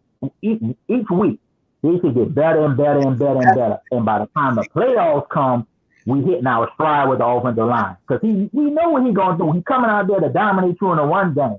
He ain't asking them boys what they ain't capable of doing. He's saying, look, we're going to smash them 40 times a game. We're going to run our play action. We're going to run our drop back game. And I got all of these weapons. All I need y'all to do is run block, wham down. And then when it's time to pass, y'all ready because they worn down. They can't rush if they beat down. That's what he's going to try to do. 100%. And don't forget about Ray McLeod either. Yeah, I forgot about him. Yeah. It's just too many weapons, and that's a good thing. Man, I want to see everybody kill him out there. Because, man, we've been waiting for far too long for our offense to match the defense. We know the defense coming to the party. We know the special teams is going to be better. All we need is this offense, based off of turnovers and field position. To get points, man, we can win the majority of the games we going to play. Because we got more talent than most of the teams we going to play. It's going to be weird. It's going to be weird because most of my life as sorry, First Lady, were you done? Yeah, I was done. Go ahead. Okay, yeah. For the most part of my life, you know what I'm saying, we've never been a very good, as an Niner fan, we've never been a very like get up quick type of team, you know what I'm saying, and be able to put people away. You know what I'm saying? When Shanahan gets up, he kind of lets them back in. Part of it because Jimmy, part of it because Shanahan tends to give up leads just everywhere he's been. It's been what he's been. And so it's good to be getting up, you know what I'm saying? But Now, you know what I'm saying? I think more in the second half. I think it's just going to be a very up and down first half of the season. Not necessarily wins or losses. I can't predict that, but it's going to be up and down because of the offense, I personally feel. And so by the second half, it's going to be very smooth sailing for both sides. And it's like you get to a point, like if it is smooth sailing, it's like potentially like in 2 years or 3 years when everybody's comfortable and have done this for a while, like this offense is going to run in a space that no one's probably like really ever seen, like that Rams greatest show on turf time period. Like it's definitely all there. Yeah, you know what, Prez? I agree with you, Prez. I will say this. This is me personally, Faithful Huddle. I haven't seen the 49ers have that killer instinct since the 90s. Even when we had Harbaugh, I still, just my humble opinion, I still think he was playing conservative. He was. Because he relied on the defense. He was. Our defense for the first 3 years was the top 5. I think the 4th year, I think we was I think 8-8. But with that said, I think with the addition of Anthony Lynn, I think we're going to see more of that killer instinct as far as in the second half of the ball game. At least I hope, especially for the faithful, because I haven't seen our killing instinct since the 90s, and that's a very long time. About it. Now, I was thinking back to the glory days, Jizzle and Mark. We old enough to know it. Yeah. Yes, I don't. I'm thinking just you know too. Now, I'm going to say the 89 team, when we had Montana, we had Rice, we had Taylor, we had Brent Jones, we had Craig and Rathman, and we had the offensive line we had. That's one of the greatest offenses to ever be on the field. 94, when you had Steve Young, you had Rice, you had Brent Jones, you had John Taylor, but he was kind of a little older, maybe on the downside. You had Ricky Waters, and you had William Floyd. And I think Shepard might have been the third receiver, if I'm going off my memory correct. That offense was explosive. The one thing that they had, like you said, Mark, they had the killer instinct. They always attacked. Whether they was up or whether they had a lead, they never stopped attacking. Now, Prez, I'm going to preface what you're saying about what they could become like the greatest show on turf. Now, the greatest show on turf was more of a passing offense, but they had Marshall Faulk to run the ball. Now, this year they won't be on that level. Exactly. But next year they will be on that level because the only thing that's not allowing it to come to that level is Trey got to play that full season and take his lump, take his L's and get his W. Real life. So we know that this is the beautiful thing about this year. We could win the Super Bowl, and it's just the foundation of what it's gonna become. Because Kyle's gonna lean on defense, he's gonna lean on special teams, and he's gonna lean on the running game. That's the strength. But he knows that eventually, and we hope, and this is my hope, by the time the end of the regular season comes and the playoff comes, trading caught up. Oh, absolutely. And if trading caught up, then see this how I'm looking at it. We could steal a Super Bowl this year and go on a run to win more because next year is really when his ceiling should take off because he's gonna have a full year under his belt. That's what I always say. So if y'all seeing it how I'm seeing it, it's 19, but it's a better version of 19 because the quarterback is better. Even though Jimmy had the experience, we could win the title this year and our offense not be at the killer instinct level that we know from history. Yeah. Like the Warriors, how they won that first one. Yeah, you see what I'm saying? After being an 8 seed back-to-back years. Mm-hmm. Yeah, so I think, and that's why Kyle got confidence, and I think you're going to see him come from jump on the attack because Kyle knew, man, if I could get these boys to start off quick and we build our confidence, bruh. Even though the first half of the schedule is tougher than the second half, if we come out of the first half 5-3, 6-2, going into the second half, man, it's gonna be set up because we know by the end and if they stay healthy, and if the depth hold, when playoff time comes, Trey gonna be then caught up. The offensive line gonna be then caught up. The defense, the special teams, the running game gonna be the foundation and the rock that's been holding it together. Now we can make this run because in the NFC, outside of the Rams, outside of Tampa Bay, and whoever surprise team comes to the party, we gonna be there at the end of it. Facts. So bunch of bad defenses. So man, we got a really great chance to really do something great in these next couple of years, just with the contracts, how everything y'all was talking about earlier, how everybody's in place with the contracts and how the core team was in place, and then they got all of these draft picks to keep replenishing, and then the salary cap is going to balloon, which is going to allow them to run free agents if they want to, but then to keep refining these guys. So everything is set up perfectly for a new era, a new dynasty to come forward. And as a 49er fan from 1984 to now, over 38 years being a fan, man, I want to see them win. Man, we got the chance to win at least 2 or 3 more chips in the next couple of years and be at the top of this heap as far as the team being with the most championships. I know y'all can see how I'm seeing it. You know what I'm saying? It's just, man, the potential is there for it to be great right now. Let me say this to add what you was just saying, man. Being that we were just saying that we remember that killing instinct back in the 80s and the 90s. My humble opinion, I believe, like Kyle was saying a couple of days ago, he loved this team. Mm-hmm. I believe with the weapons that we have on offense can give us that killer instinct to add more points on the scoreboard than we ever had. With that said, and we have a great defense that help keep that lead. That's the difference. Exactly, bro. So that's what I'm expecting this season. That's why I was saying me, Jizzle, and our first lady, we're going to win a Super Bowl this year. But you know what? Let me say this. I think that Kyle is going to be more aggressive in a way that he never was with Jimmy, because I don't think he trusted Jimmy. I think he trusts Trey enough to know that Trey, while he don't maybe have the experience of playing, he trusts Trey not to make the fatal mistake, throw the fatal pass, or make what if you want to call it the boneheaded play like Jimmy did or were in those situations. And I think because he had the defense and the improved special teams as far as the field position, he's going to take more chances. I think, remember when I was telling y'all that he's comfortable in his skin in that press conference when he declared him the starter before everybody and he put no doubt in that? Yeah. I think now we're going to see a different Kyle too, because Kyle know, man, I got a potentially great defense, could be number 1 overall, but could be a historic defense, maybe not on a Baltimore Ravens level, but for this year could be.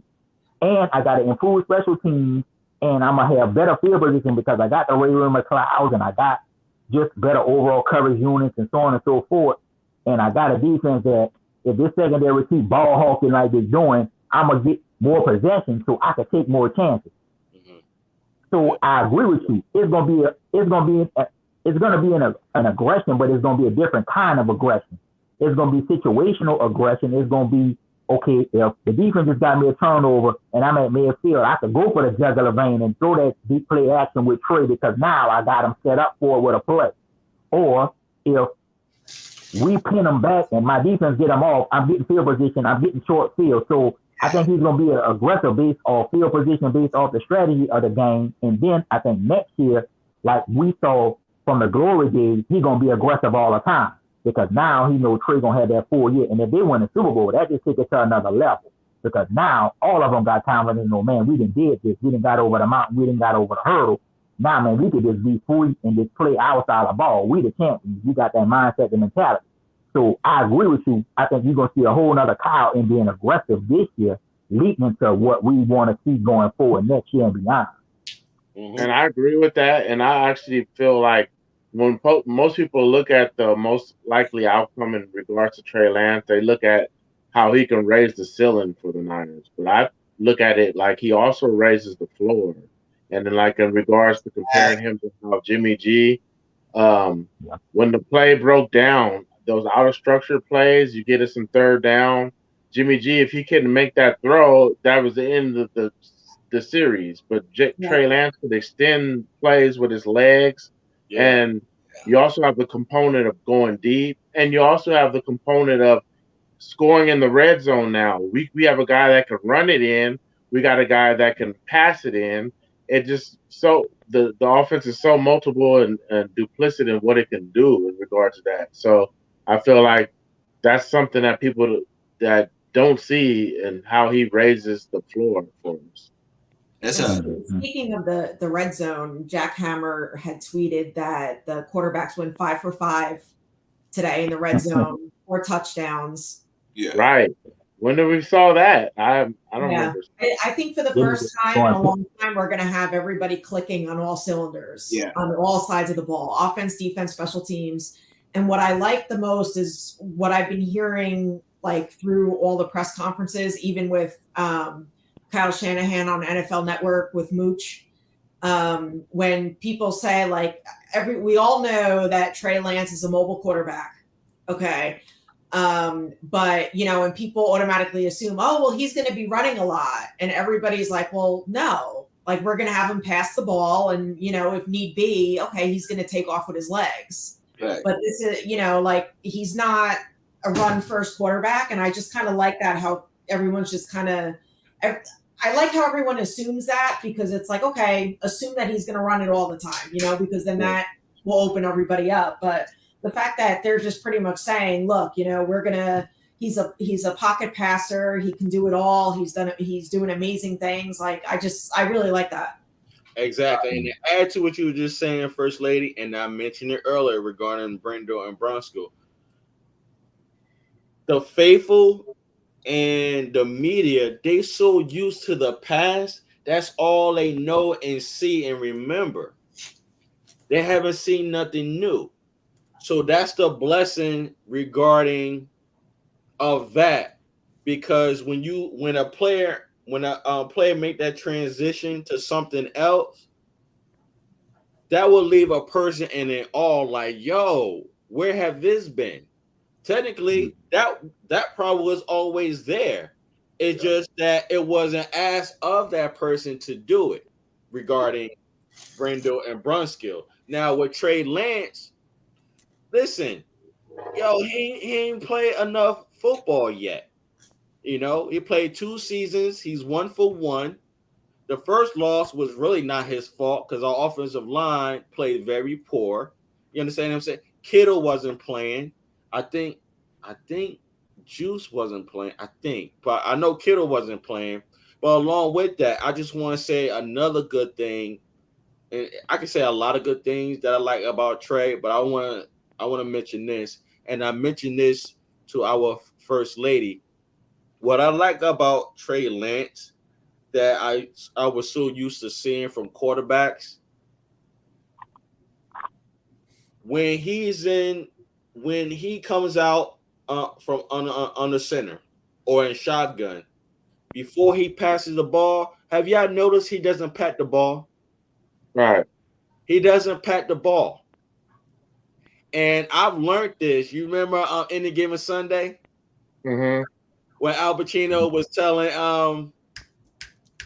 Jamie patting the ball, pat the ball. That's what I like about Trey Lance. And before he zips it, he doesn't pat the ball, which means the secondary, they don't know when he's going to throw the ball. And they don't know where he's going to throw the ball. Just like our First Lady was saying, he looks down the field first. You follow what I'm saying? So that's a great thing to take in consideration, that he doesn't pat the ball with his left hand. He just releases it, you know. So that's just something that I want to say. And in regards to the red zone, honestly, as far as the pass, I see a lot of surprisingly, and I mentioned earlier, I see a lot of Jews getting a lot of burn in the red zone. I see Jennings getting a lot of burn in the red zone. I see Danny Gray being critiqued in a scheme that's going to, surprise a lot of people in the red zone. I Because think somebody got to keep up with this guy. Well, I want to throw out. I want to throw out healthy somebody that could really excel in offense is going to be Tyler Croft from that second tight end. Yeah, That dude's that dude was Jason Verrett type of player. Not as good as Jason Verrett is in his category, but he was considered a Pro Bowl, and it's always been the health. You know what I'm saying? So if he stays healthy, like Jordan Matthews started to really solidify himself and make plays when he was on the field as a tight end in the second. Kyle Shanahan's never had a real number 2 tight end that could actually do something that's a threat with the ball in his hands. And healthy, Tyler Croft is. And so that's really going to help in the red zone. But I also think another place is going to be halfback passes at this point, like passing to halfbacks. There's going to be a different type because they all can catch now out of the backfield, which has never really been the thing. And they're all speedy in their different way. And so with not having Jimmy in there no longer, they have to play the defense completely. No one can play the 49ers like they were playing now, just off of Trey Lance being in there off of that. And so that opens up so many different areas of the middle of the field when it would be bunched at the line. That doesn't exist anymore. And so that's where I think the halfback passes in the flats and things like that we've never really seen. Jeff Garcia did it. You know what I'm saying? We ran that when Garcia was around, and I expect that to come back. Yeah. And, the defenses, like with, forcing Jimmy to pass the ball, like they can force Trey to pass the ball. He can pass the ball. Yeah. And like Jizzle said, like as far as like extending the plays, like he could run, and there's also the threat downfield. So, Yeah. Let me ask the faithful Huddle this and our faithful viewers that are watching. Please share with us your comments and your questions. We appreciate it. In regards to our defense, faithful Huddle, do you all think this is by design for them to be physical with our offense? Oh yeah, I think so, because let's start with All Pro Fred. I love All Pro Fred, and I've known him to be aggressive and the hype man for the defense, but this is something different with him. This is just coming from me, and I think this is by design. And I think someone was told, like, listen, bring it to the offense. You follow what I'm saying? I want to know what the faithful Huddle think. Anybody? Oh yeah, I think so. And I think Fred, if you look at it last year, he got the bag, and then he didn't really start the season off with that emotion, with that passion that we normally know he has. Not saying that the bag affected it. I mean, he just didn't start well, but we know he finished strong and was decent at the end. He was in his and then head. I think too, he was in his head. Fred was on. He was in his own head. That's what it was. My bad. Right. And I think too, there's a sense of urgency to everything that they're doing. Y'all listening to the press conferences, they talking about, man, we locked in, we focused. They know what could potentially be. They know that the next step is a championship. They've been the bridesmaid. It's time to be the bride. It's time to get the ring. It's time to be the center of attention. If you want to look at it from that standpoint, there's a sense of urgency. They got a hunger and a desire to be great. They got a hunger and a desire to get over the top. And so Fred, and it's coming from Shanahan, it's coming from D'Amico, but they know it within themselves, man, we want to be great. We know we got the pieces defensively in terms of the depth, in terms of the talent, and now we got lockdown corners, which we didn't have. We know that's what cost them the NFC Championship. They couldn't cover Cooper Kupp, and they couldn't cover Odell Beckham Jr. because the pass rush wasn't getting there, and they couldn't lock them down long enough for the pass rush to get there. Well, we got Ward, and he locking down everything. We got Emmanuel Mosley, he locking down everything, and we got the pass rush to go with it. So the mentality and a sense of urgency is driving everything. And even Shanahan knows there's a sense of urgency. Not in terms of the job, he's going to be there. We know Lynch's going to be there. It's not that. Shanahan knows, man, I got a team that could, if we come from the jump with that sense of urgency, with that mentality to dominate and to be dominant, man, we could have a great and special season. even at the same time knowing that they might have a bump in the road here and a bump in the road there, and that Trey might have a bump in the road here and a bump in the road there. But like I've been saying, we know this ain't gonna be a sprint, it's gonna be a marathon, but you gotta start off strong. They know they can't start off like they did last year and think they're gonna make the run they made. So that's why they got that sense of urgency. And that's why I'm gonna say it right now. And it's gonna be recorded on this show. Justin Fields, boy. Who? Justin Fields. Oh, Justin Fields. Fields. Oh, okay, yeah. Justin Fields. Bruh. You'll be. But boy, it's gonna be a long day for you. You don't know what's coming to Chicago on whatever September the 11th, whatever it is, next month. Yeah. These boys is coming at to the seat. Their first game, just as much as his Trey's first game as the official starter, not starting because he started the game. It's putting everybody on notice that I'm coming with the defense, I'm coming with the special teams, and I'm coming with the run game to smash you down. And Chicago and Justin Fields, bruh, it's gonna be a long day for you, cuz. It's gonna be a very long day for you. These boys gonna bring the wood to your life. They're gonna feel it, like Shanahan said, make them feel you out there. Oh, he gonna feel all of it. Come that day. And that's the mentality they're coming with. That's why it's been so physical in training camp. That's why they haven't fight. And you know what I like about Ayuk? And I'm going to get off in the next couple of minutes.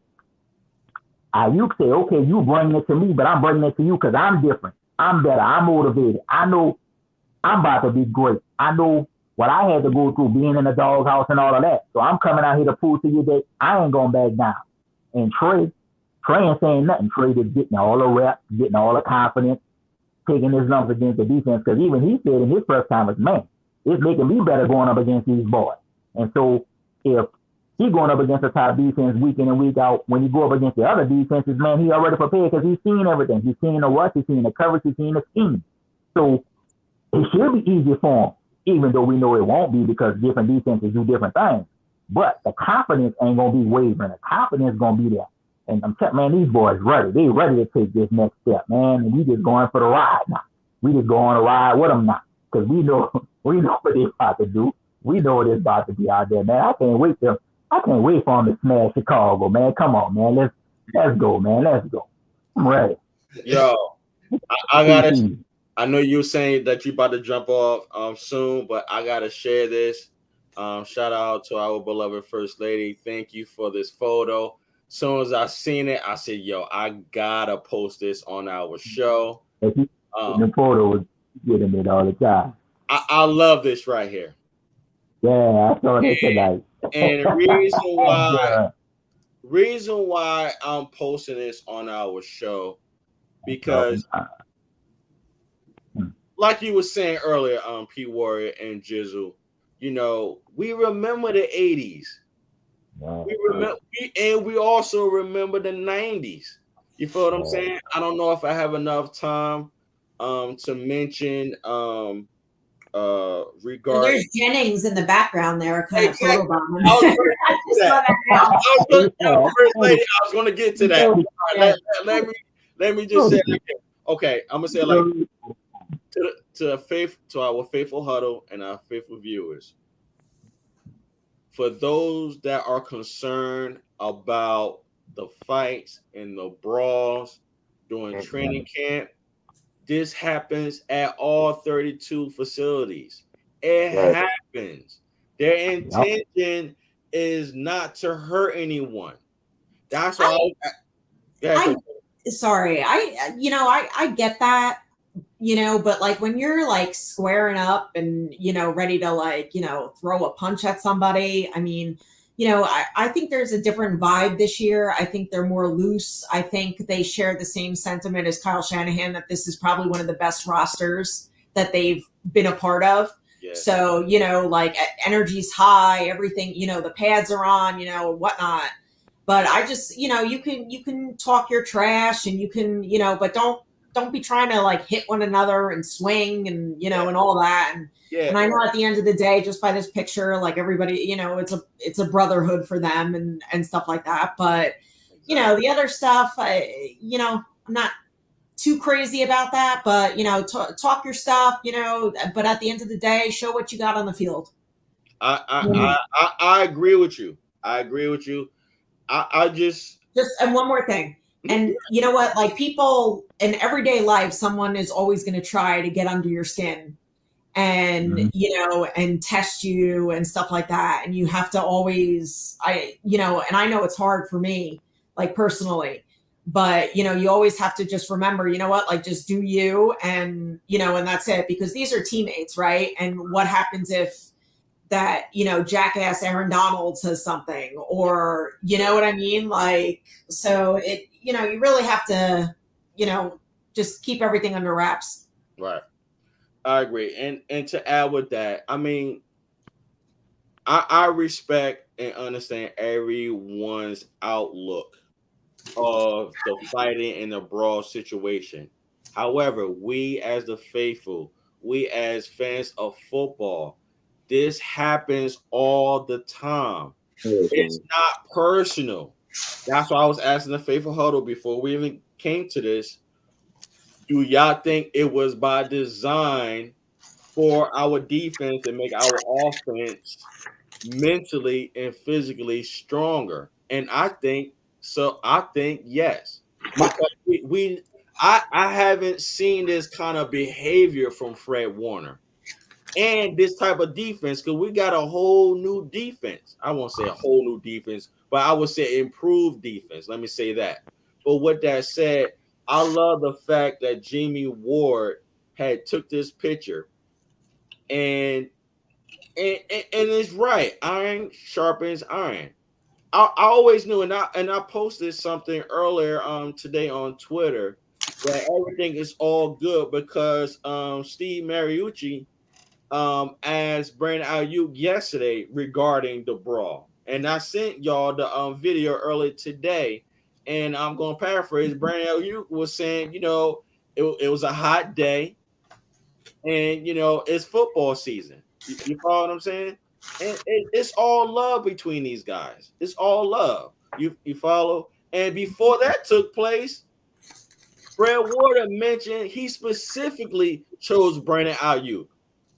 And he was saying that he know the potential of Brandon Ayuk from last year and previous of that. You follow what I'm saying? So I'm telling you, you can believe me or not, I believe this is by design. I'm telling you. I definitely believe so. Because if you, my bad. No, do you think, bro? Go ahead. I definitely believe so. Because if you look at what Fred Warner was saying to Trey Lance last year, when Trey Lance mainly operated out of the scout team, he was saying, "Hey man, don't," because he saw him emulating Jimmy G a little bit and just playing the safe play. He said, "No, challenge us. Like, you know what I mean? You make us better by doing the things that only you can do. So go ahead and challenge us." And he said he's seen a different Trey Lance at that point. Trey Lance was just like, letting it loose, so to speak, and taking shots down the field. And he's doing the same thing now. He's coming in. Chavez Ward's been the best, for most accounts, been the best defensive guy, and Trey Lance has been challenging him down the field and even catching him with IU, catching him lacking, so to speak. So, yeah. And and the reason why I'm still keeping this photo of it, I love it, man. Because look at Jimmy Ward, man. Like he's smiling. And just like our first lady was saying, Juwan Jennings, you see him in the background. Yeah, like, I just saw him. It's all up. When you sent the picture earlier, when I seen it, I said, these guys, there's brotherhood between these guys, man. Ain't nothing personal. It's going to happen. It's just that we haven't seen it happen or heard it happen within Kyle Shanahan 5 years with us. I don't recall hearing any fighting or brawls within any training camp that we have. We smacked Jimmy Ward knocked out DeAndre Hopkins. DeAndre Hopkins in that one. But I'm talking about within our brotherhood. Within our roster. Hey, you know what I read? The last time that they got in a fight, they were teammates. Or one of the last times, it was '94 when we won a ring. Right. Yeah, I read that too. Yep. Yeah. Let's see. Mm. Yeah. So. You know who's having a solid but silent camp? Javon Kinlaw. Yeah. Yeah. I mean, no one's really said too much, but like the videos, like they're like he seems to be very like dry and getting around, and he looks good. Yeah. And it's funny you said that him and McGlinchey. Yeah. They may have been quiet, but they gradually getting back into that into that atmosphere of competition. Right. You know what I'm saying? And just listening to Mike McGlinchey today, I mean, again, like I mentioned many shows ago, I mean, we know he's a um great tackle at running. Like I was saying, he just need to get stronger and work on his footwork. That was my opinion. And just listening to him today regarding his weight, he was saying he hasn't been that weight since he was 18, 19 years old. You follow what I'm saying? And I was just like, wow. Just like I think he admitted that in 2020 he wasn't he was too light, right? I think he admitted that. Yes, that's correct. That is correct. Yeah, that's correct. But when he was saying that, I think he was talking about muscle though. You follow? Oh, okay, yeah, okay. I think he was talking about like muscle, because that's why he was more in the weight room, just like Banks. He has the same weight. It's just that he lost the fat, but he got more tone. Muscle, yeah. Right. You follow what I'm saying? So and that's what it takes. You follow what I'm saying? And matter of fact, like I said many shows ago, I think McGlinchey was saying, was it McGlinchey? I can't remember who it was, but one of our players was saying, there's a certain weight and tone they gotta be at regarding their position, and it's in their contracts. I forgot who it was. But forgive me, I can't remember who it was. But yeah, I think McGlinchey, I think Burford. I'm very excited if they're gonna go that route with him instead of Jalen Moore. That's gonna be surprising. It's like, wow, is Jalen Moore gonna be Burford's backup or vice versa? You know what I'm saying? Press, what you think, Press? He's been doing well, they reported that he's only been playing at right and left tackle. They don't have him at guard anymore. They have him at right and left tackle. He's been playing for those backup spots. So I think if either one of those happen, Jalen Moore will be first up for left or right tackle. Right. Yeah. Right. I think it's gonna be the swing tackle. I'm gonna sign off with this. I agree with Jeff. I like the fact that you're not hearing a lot about Kinlaw, but he's out there healthy. And, he's one of the guys I'm rooting for. Him and Trey Sermon is the guys I'm rooting for the audience. Because I want to see what they could do, just from the health standpoint with Kinlaw and just with the mentality of Sermon. So I think Jalen Moore is going to be that swing tackle. I think they're going to either have him back up McGlinchey or Trent Williams. And I always preface by God forbid, we definitely don't want Trent Williams hurt. We definitely don't want McGlinchey hurt. But I don't think he's going to be the guard in that guard spot. He's going to play tackle. And he's got the versatility to play both sides. Who's this? Jalen Moore. Jalen Moore. You think he's going to play the tackle? Yeah, I don't think they're going to put him at guard. That's all. I think he's going to play tackle. Play right out of left tackle. And like I said, God forbid, we don't lose nobody, and he would have to start. But he proved he could start and play good last year, so I think they would have confidence that he could play the tackle position. I think Burford's going to be the right guard, and Banks will be the left guard. To me, and talking about it comes down to the center position. Who is going to be the center? Yeah. Y'all know my opinion on that, so I'm not going to rehash that. But, man, I just like the fact of what a team is at, the physicality. They got this sense of urgency. These boys on a mission to get to this championship and win, to get over the hump. And that's what I'm excited about. And now we got the quarterback that's gonna give us an opportunity to really maximize the potential of what we could become. So, man, let's just make it through the preseason. Knock on wood, no more injuries. You know what I'm saying? Everybody get through healthy so that when a Chicago game comes, we could go ahead and make Justin Fields and Chicago feel us out there on that field. Because they're saying Chicago could be one of the worst teams in the league. Well, everybody's professional, so I ain't going to say we're going to destroy him, but we probably will destroy him.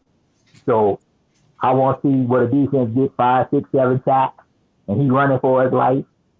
We run the ball for a couple hundred yards, Trey gets maybe 2 or 3 touchdowns, and we win by maybe 2 or 3 scores, and then we move on to the next game. Mm-hmm. That would be the best case scenario right there.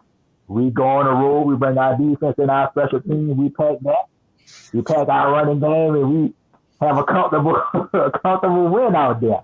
That would be the best case scenario for us. So I just don't want to see nobody get hurt in the preseason. Take all of the good players out, man. Play the rookies, play the people on the bubble or whatever. Let them get all the reps. Let all of the starters and everybody get the reps in practice. And then when it's time for that first game, we go ahead and do what we're going to do, because the first 2 games set up that third game. Yeah. Chicago and Seattle set up that Denver game Sunday night. Man, I want to see us coming in, on all cylinders, because it is Russell Wilson over there. So, these first 2 games, it'll be like a little warm-up, you know what I'm saying, before we have to get in this heavyweight fight. Let's get a couple, tune-up games, a couple knockout blows before we got to face a big dog. Russell Wilson's still a big dog. And if we win that game, that's going to be the game, God willing, when we get to that game, when we're going to talk about it that week, where everybody's going to be like, okay, what these boys going to do? You're going a mile high. You're playing him. They still got good receivers. They got a good defense. That's going to be the game that's really going to see where Trey is at, because it's prime time. Everybody, all the eyes going to be in them. And I'm going to just throw this out here now. And we probably going to talk about it. We're going to have the naysayers come out. Yeah. Oh, he ain't going to be able to do this. He ain't did that in the first 2 games. Or he could have did this, or he could have did that. And I'm going to just probably say right now, God willing, then, man, look, stop all the hate. If the boy won the game, don't jump on the bandwagon. Keep the hate, and don't jump on the bandwagon. If you don't like him, stay in that corner. If you was all in from jump, like we all in from jump, then you applaud him and give him his props. Yeah. I'm just going to say that right now. So, look, love y'all. Glad I was able to get on with y'all. Try to get some sleep, y'all, because I know I get up early. Yeah. So, I'll see y'all in the chat. Don't sweat the ball. I know it's an all-day form. I got to try to catch up on all the press conferences. Yeah, so, me too. You're not alone, bro. I got to catch up too, man. Yeah, I'm behind. I got to catch up on the day. I might have caught a little bit of it, so I'm going to try to do that tomorrow and catch up. Yeah. So, like I said, love y'all, man. God, I'll see y'all on here next week, and we'll get it in. And when the first season game next week? Next Friday. Okay, who they play next Friday? Green Bay. Oh, okay. Well, yeah, I got to make sure I got the TV set and everything so I can watch that. So it's cool. And so love y'all, man. And I'll see y'all on here next week so we can talk about getting after where Aaron Rodgers ain't gonna play, but we'll see how these boys gonna play against Green Bay. So I'm out, y'all. All right. Good one. All right, bro. Have a good night, man. God bless, bro. All right. Cool.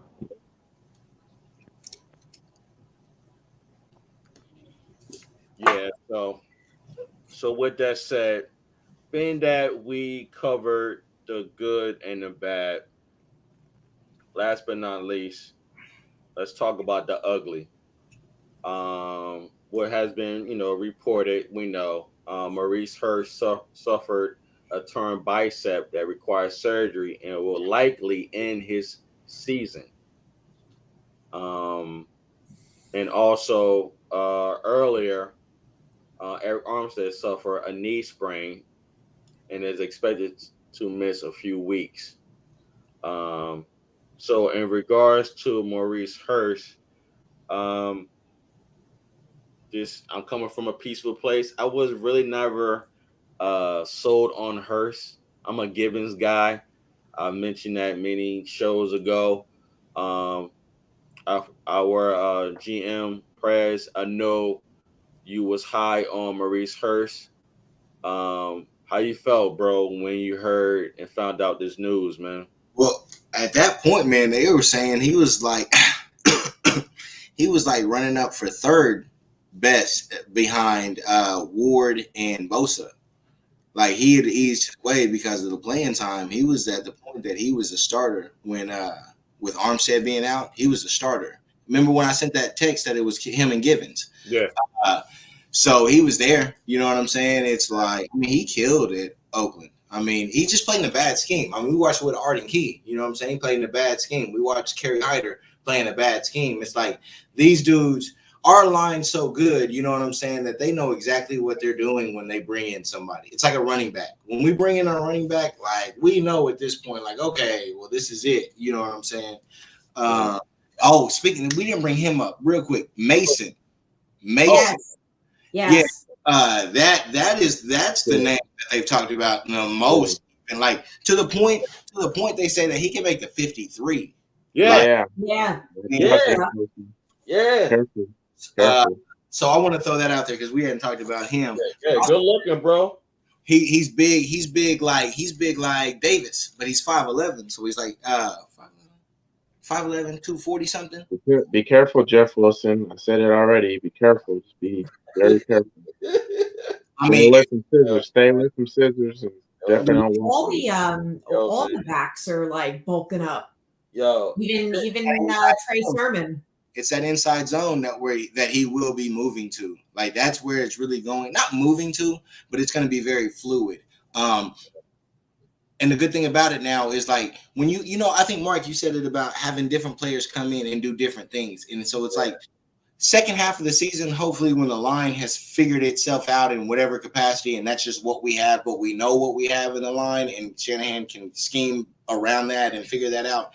When you get to that point, with the run game, you'll be able to do, you can't tell if it's going to be inside or outside zone based off of who's in there. You know what I'm saying? So it allows you to, it's like everybody used to us always running outside zone. You know what I'm saying? Well, what if you can give the same look, you know what I'm saying, after out running the outside zone with Elijah Mitchell or whoever, and then you have TDP or Sermon break 20 yards in the middle of the field, like, you know what I'm saying, that we haven't seen as a run game. You know what I'm saying? So it's like when you have a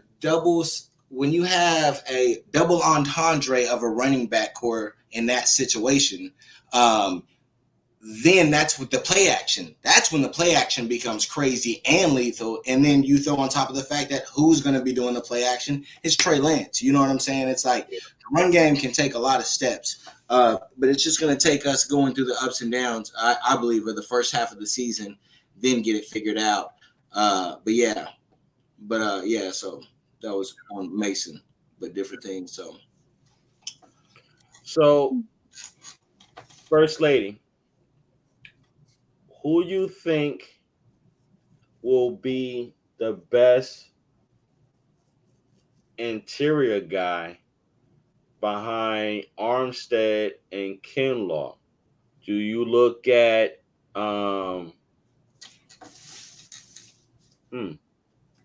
Do you look at Givens? Do you look at Ridgeway? What you think? Yeah, I do like Givens. I do like Ridgeway. Yeah. I was also big on Mo Hurst. I really liked him. Yeah. But unfortunately, his availability, it's unfortunate because I was pulling for him. But I like Givens. Hassan Ridgeway too. Like I think anywhere you look on the D line, whether it's a starter, and we've kind of said this like umpteen times that, whether it's a starter or the depth behind them, like I think we're good either way. So whoever they put in there, like throwing in Drake Jackson and stuff like that. I mean, I think we're good. Yeah. With that said, what you think, Jizzle, before? Go ahead, Press. My bad, bro. I was going to say, Jizzle, I want to speak on that too, but I thought Jizzle was next. Go ahead, Jizzle. What's up, bro? What I think on missing Maurice Hurst. Yeah, Inside line, yeah. I just feel bad for him because that's always happens. He gets hurt, and never gets to prove himself. And I feel like the depth would have been big having just guys that could come in waves. You know what I mean? And come in certain stances and maybe get a sack or push the pocket. So you just don't like to lose depth this early in the training camp. I agree, bro. And this is my position regarding Maurice Hurst. And First Lady was saying it like your ability is the best. Your availability is to be available. And my thing is this is like, yo, he was always hurt. However, I understand our organization is always vouching for players that have been previously hurt. They're always about giving chances. I'm cool with that. He played in Oakland, right? He wasn't hurt like that in Oakland. That's just when he got here. That's my point. But my point is, this is just me. This is coming from me. I feel what you're saying. I thought you were saying like he was like in Oakland. No. I'm talking about with the 49ers. That's what I was saying. We give players opportunity to excel. But what I'm saying with him, he was always not available. And my thing is this. I was like, yo, why am I? And also DJ Jones at that time when he was with us, we was always vouching for Givens. I was like, yo, why they keep putting Hurst over Givens? You follow what I'm saying? So with that said, I was just like, yo, I wasn't really sold on Hurst because I haven't seen much of him. I've seen more of Givens than Hurst, in my opinion. No, that's real. Right. So I was just concerned when I seen it. I was like, oh man. So what's up, bro? Hyder's been the one getting all the inside reps. So that's where that's what they're saying. He's literally been playing now since because Armstead went out so early and Hurst, all his snaps are from the interior. So at this point, he's probably going to be that. And then like Toure has been more off the line. Yeah. On the edge between them. So with them two. So it looks like Hyder's solidifying that. I mean, ultimately, as long as Nick Bosa and Eric Armstead are healthy and stay on that field, it doesn't really matter outside of that. If Kinlaw does anything, like, bro, or man, if Kinlaw is healthy and plays, I don't think no one. It's insane what this defensive line could be if Kinlaw is healthy. If Kinlaw and Bosa and because by the end of the season, Drake Jackson's going to take over that speed rushing. It's already starting to happen, from what I'm hearing. And you have. I wanted to say this earlier. when we were talking. I'm glad we got back to it. The cornerback position. Here's the difference when we talk about what this defense could potentially see is that because I predict in the first few games, especially, I think we can have a lot of interceptions. And I think in the first half of the season, we can have a lot of interceptions. But then I think what happens is that teams are going to choose to take those sacks instead of throwing those interceptions. And that's where I think our defense is going to really get clicking because now if these dudes show the ability to pick the ball off, the quarterbacks just can't throw the ball out there anymore because you knew last year and the years before we weren't really going to intercept it. Now, when Harbaugh was here and we was running, those were interceptions when it was Carlos Rogers and everything. Yeah. And so now it's like it's a double-sided sword to where you get into a situation where it's like, man, we got to take these sacks because we can't just throw this ball up here type of thing when it starts clicking. So, do you think that this defensive unit is better than what we had with when Harbaugh was here? On paper.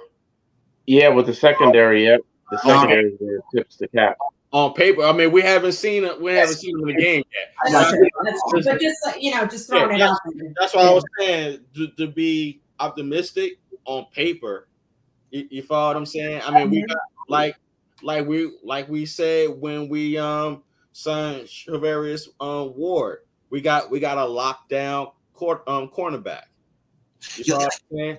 And there's no. Real talk. There's no concern with Mosley. Dude, do y'all remember? That's what I was about to say. Do y'all remember last year where offensive stopped throwing to Mosley's side of the field? Yeah. Right. Yeah. Thank you. It got to the point they would not throw over there. Exactly, yo. You can't, man. That's why I'm so big. Like priority number one, and I love Jimmy, and I think they have to sign them both. So 1A, 1B, but you have to sign Emmanuel Mosley with what you have. Yeah. I agree. And how much you've spent on this defensive line. Because if you have those two lockdowns, no one has our line. But it would have to be the Ravens. It would have to be the Ravens with the Ray Lewis and all of them. It's like, who's ever had the best line and shut down corners? Ravens. You're right. Yeah, but outside of that, and maybe the Pittsburgh, and then the earlier teams. In my mind, I was just thinking about the Pittsburgh. Yeah. That was a long time ago with Pittsburgh, though. Exactly. That was a long time ago, though. But that's the goal. But hands down, the Ravens. Hands down. For a couple of years, though. Hands down. They were the team. Best defense I've ever seen, for sure, for an extended period of time. But yeah, man, I think that's the goal. So yeah, absolutely. Like potentially, it was kind of like Bosa said. Bosa said something about like, as long as the offense doesn't make bad mistakes, defense will handle everything. And I remember that, bro. I remember that. And that's ultimately where it's at. That's ultimately like really where it's at, man. But when it gets cooking and we get the early leads, you get early leads. We get teams up 7-0, 10-0, 14-0. The game can be over with these teams with now.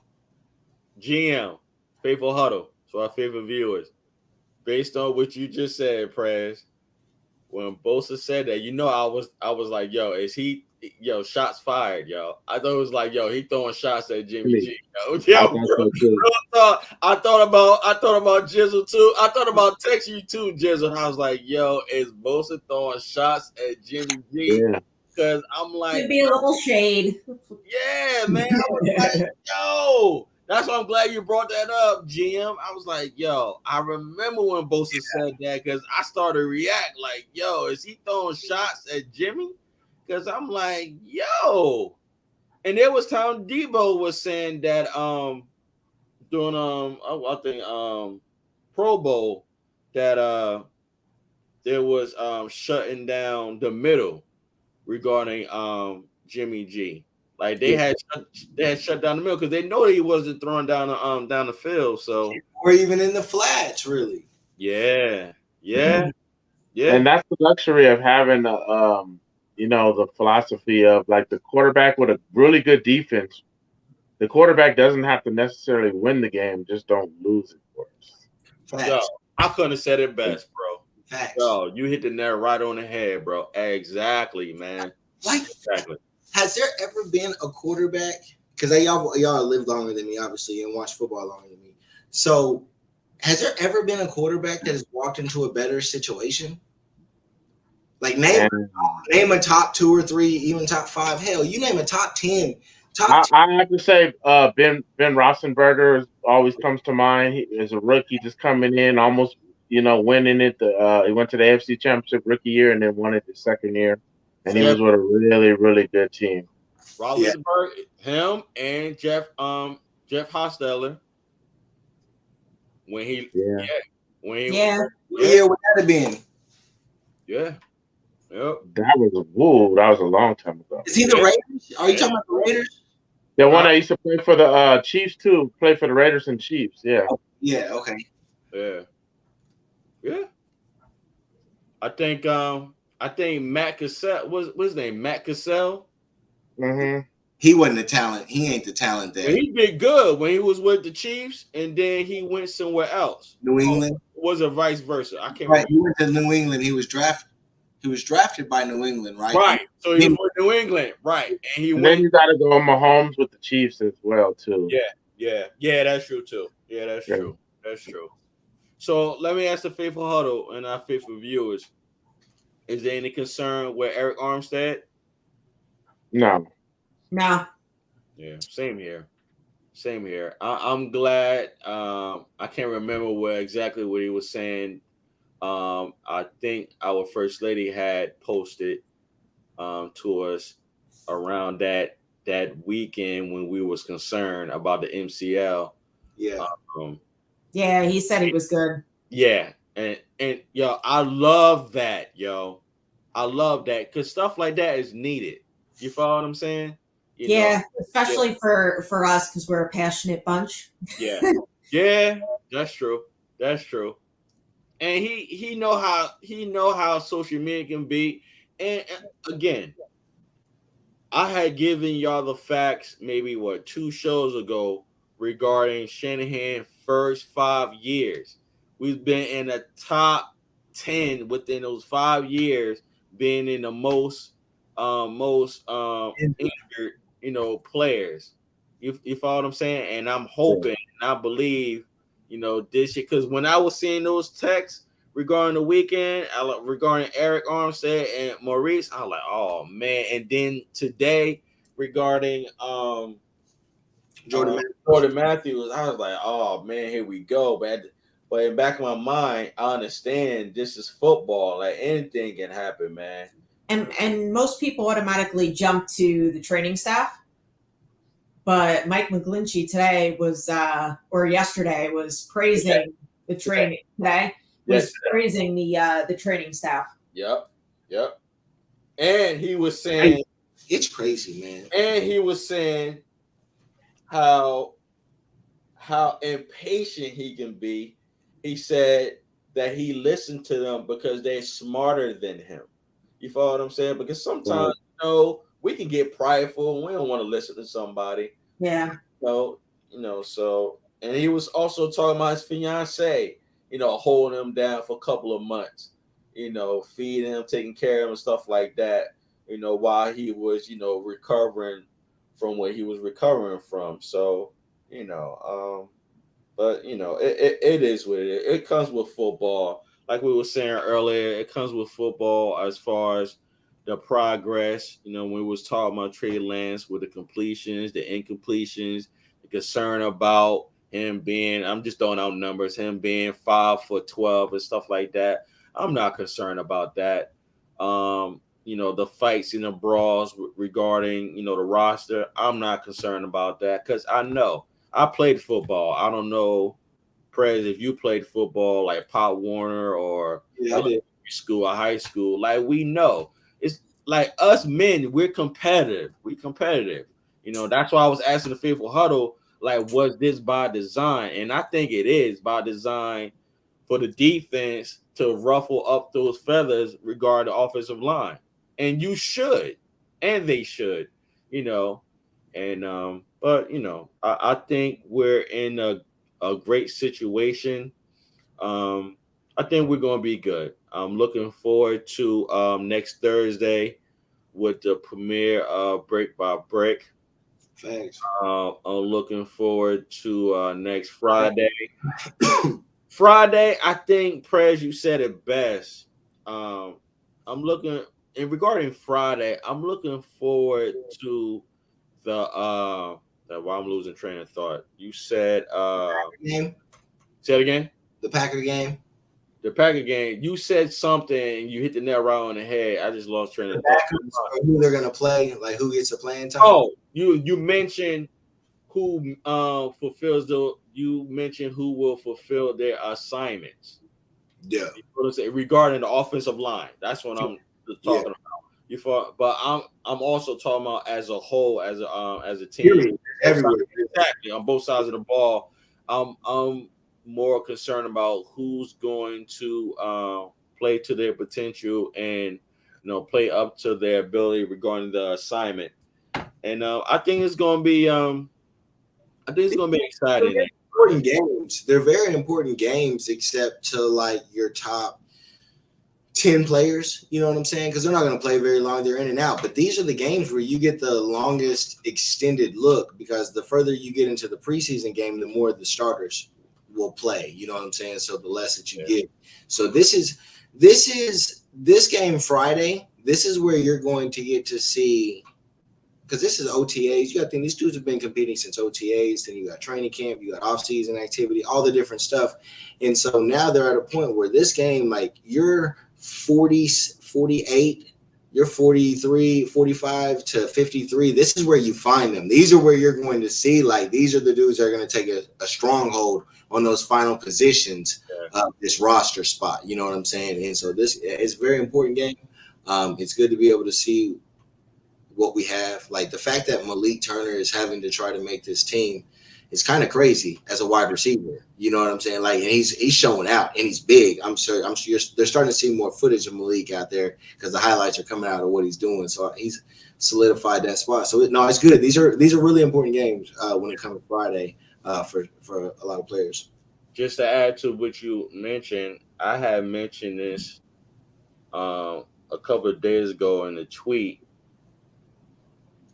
I believe, and maybe the faithful Huddle also agree with me, for Kyle Shanahan and D'Amico Ryans, I believe this is a good problem to have regarding our roster. Oh, yeah, absolutely. You know, keep in mind, we got to remember our 53 roster is always going to change.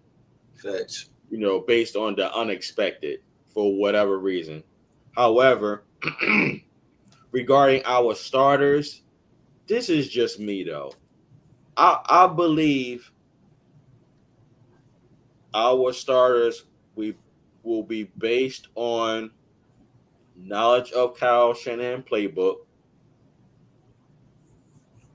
them being competitive, and 3, which is also important, the scheme regarding their opponent week by week. You follow what I'm saying? Yeah, facts.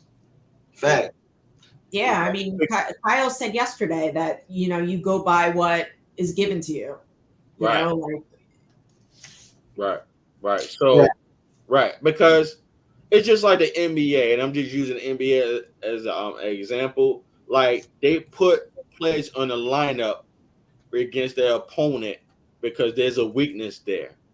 Just like there's a one-on-one, you feel what I'm saying?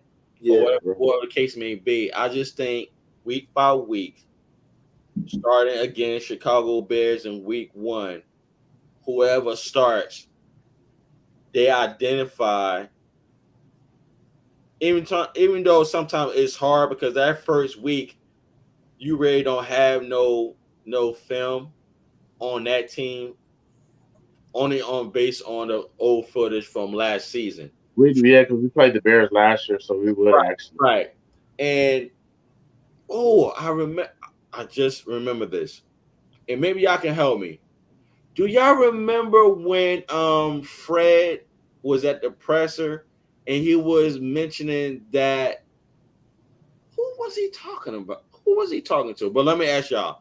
Fred Warner was mentioning at the presser that he was talking with either Charvarius Ward or another cornerback on like stepping his game up as far as coverage. No, it was Jimmy Ward. You said Jimmy Ward's been giving him tips on man coverage. Yeah. Okay, said, Jimmy Ward. Mm-hmm. Right. It was Jimmy Ward. Reason why I'm bringing this up, Faithful Huddle, and our faithful viewers that's watching. And Jizzle, you probably remember since we've been doing the show since December. Always had a problem with Fred Warner in coverage during passing. Right. And he, from time to time, he's been isolated against the pass in the middle because Fred Warner is not fast. On a run, he's good because he's a great angle. He takes angles. Exactly, Prez. And he reads plays really good on the run. But on the pass, me personally, he needs to work. He needs to improve. Let me say that. He needs to improve on his coverage. Yeah. In the passing. What it is, but what it is basically is he's very good in zone. It's just man. Yeah. Man coverage. Yeah. That's where they go because that's where that's when the Cowboys started to come back. That's where Dak went. That's where Aaron Rodgers tried to go. And that's damn sure where they went. And but yeah. So yeah, no, that's part's got to help up. But I think that's also where Shair kind of comes in. You know what I'm saying? And it's like hopefully we can start to scheme him in situations where they know they're going in the middle. Let's just not put Fred there because he's blown by because those are some of the fastest players, and it's not really like a shot at. Fred is slower than the typical elite linebacker, but he's not slow by any means. The problem is when you're in the middle of the field, you're playing dudes that are cut the quickest, are the best route runners, and they're typically the fastest. So it doesn't bode well for him. And there's tape. That's the problem too. There's a lot of tape now of teams exposing Fred Warner from those playoff games. Exactly. Jizzle, So I don't. We're gonna go there. Jizzle, I don't know if you remember me saying this, yo, last year in the I beginning. remember you saying, yeah. Yo, I was like, yo, I'm telling you, Fred Warner is being exposed. I can't remember what team it was. I think it was Green Bay. I can't remember, but I'm just thinking Green Bay. I think it was Green Bay. Yeah. Yeah, I'm telling you, cause yo, one thing about me, I watch, yo, even when we play after the game, I'm always watching the game. Like, yo, what happened? And I'm always watching Fred Warner getting exposed, and I'm like, yo, because D'Amico Ryan runs way more man than Robert Saleh ever did. You know what I mean? And so they're putting him in positions and letting him be the playmaker that he can be. But he's used to being at BYU where he was playing like a robber role. He was almost a safety hybrid, you know, but he was in zone. Yeah. But that's what I was going to ask y'all. And Jizzle and Mark and Lady First Lady, y'all probably know you better than me. When it comes down to that coverage that he's running, isn't that where Huff can come in? Hufanga? Couldn't we take Fred Warner out of those positions and put him on the field, but bring in? I think that's what they're trying to do, like put Huff for the like a robber role. Yeah.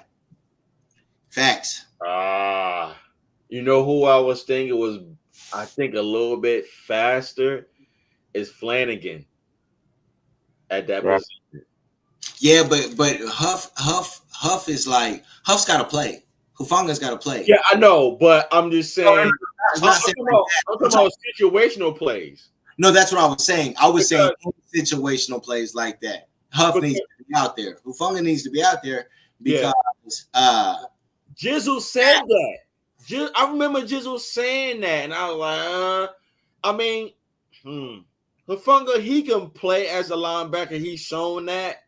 You know, I just no, because that's if Tarvarius is, not to say no, but if Tarvarius is healthy, no, he's a ball hawk. He's done it. He breaks up passes like that. Who you earned, like they can be on the field in this situation. To be honest, I think we're making too much of it. Who's going to be that starting box safety? I think they're going to play a lot of big nickel where they're going to play 3 safety looks. Yeah. You know what I mean? They'll probably interchange them and rotate them. Yes. And everybody gets, you know, depending on what formation they're in, you know, they'll go with that. That's true. No, you hit the nail right on the head, bro. You're right. Yeah, 3 safety looks. You're right. You're absolutely right, yo. Yeah. Yo, could you imagine that? Right. Timor, Hufanga, and Ward on the field together.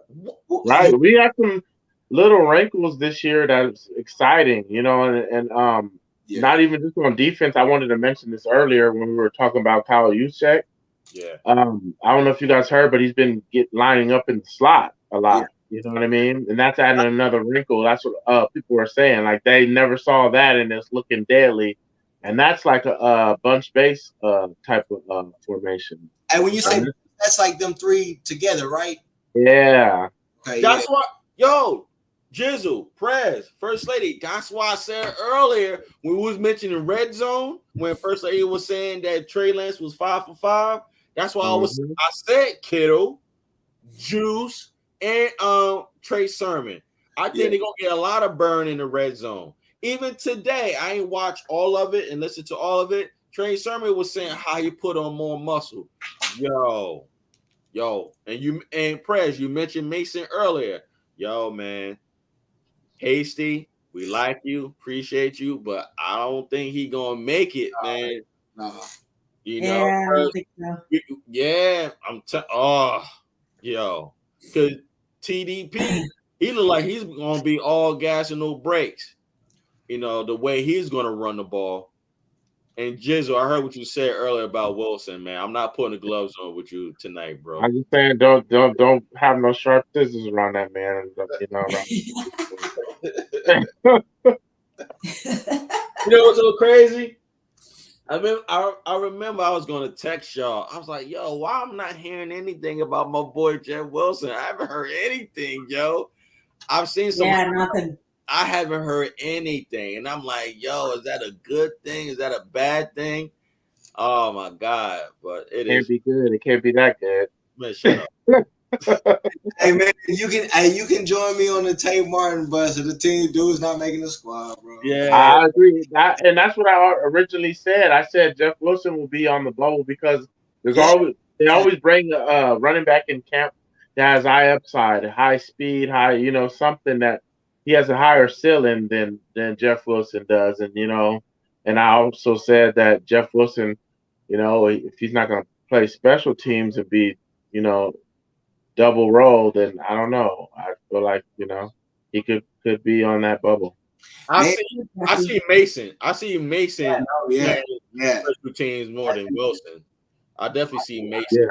Yeah, Mason. And I think that would be even more of a reason for Mason to make the 53-man roster.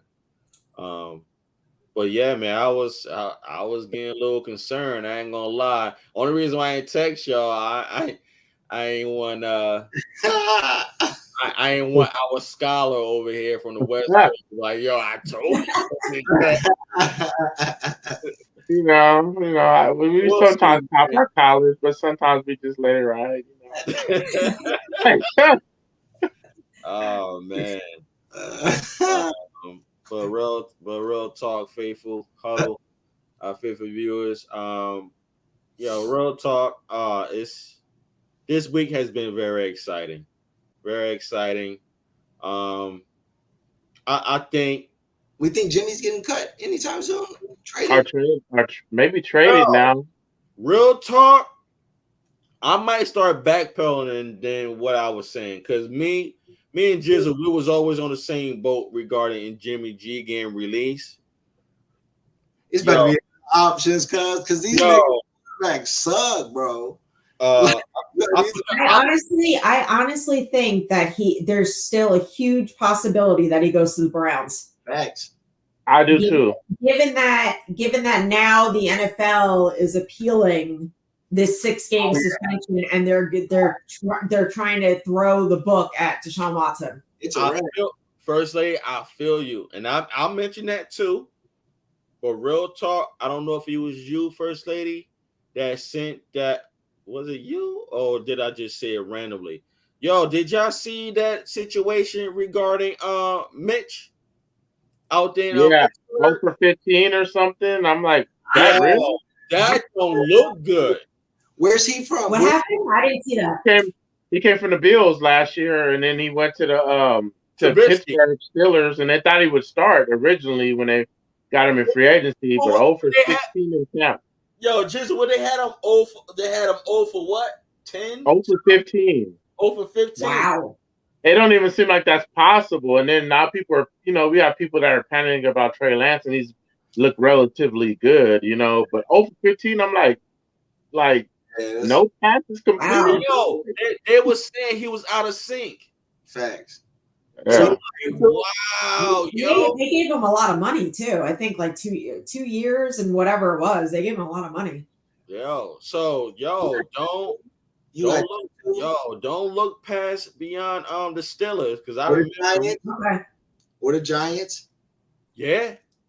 They've been talking about. Well, I ain't gonna lie, I'm leaning more now to the Browns, like our First Lady said. Oh yeah, we're definitely seeing like the Browns. If he's because their team's too good. Yeah, their team's too good. Because they're not going to rely on Jacoby Brissett for an entire season.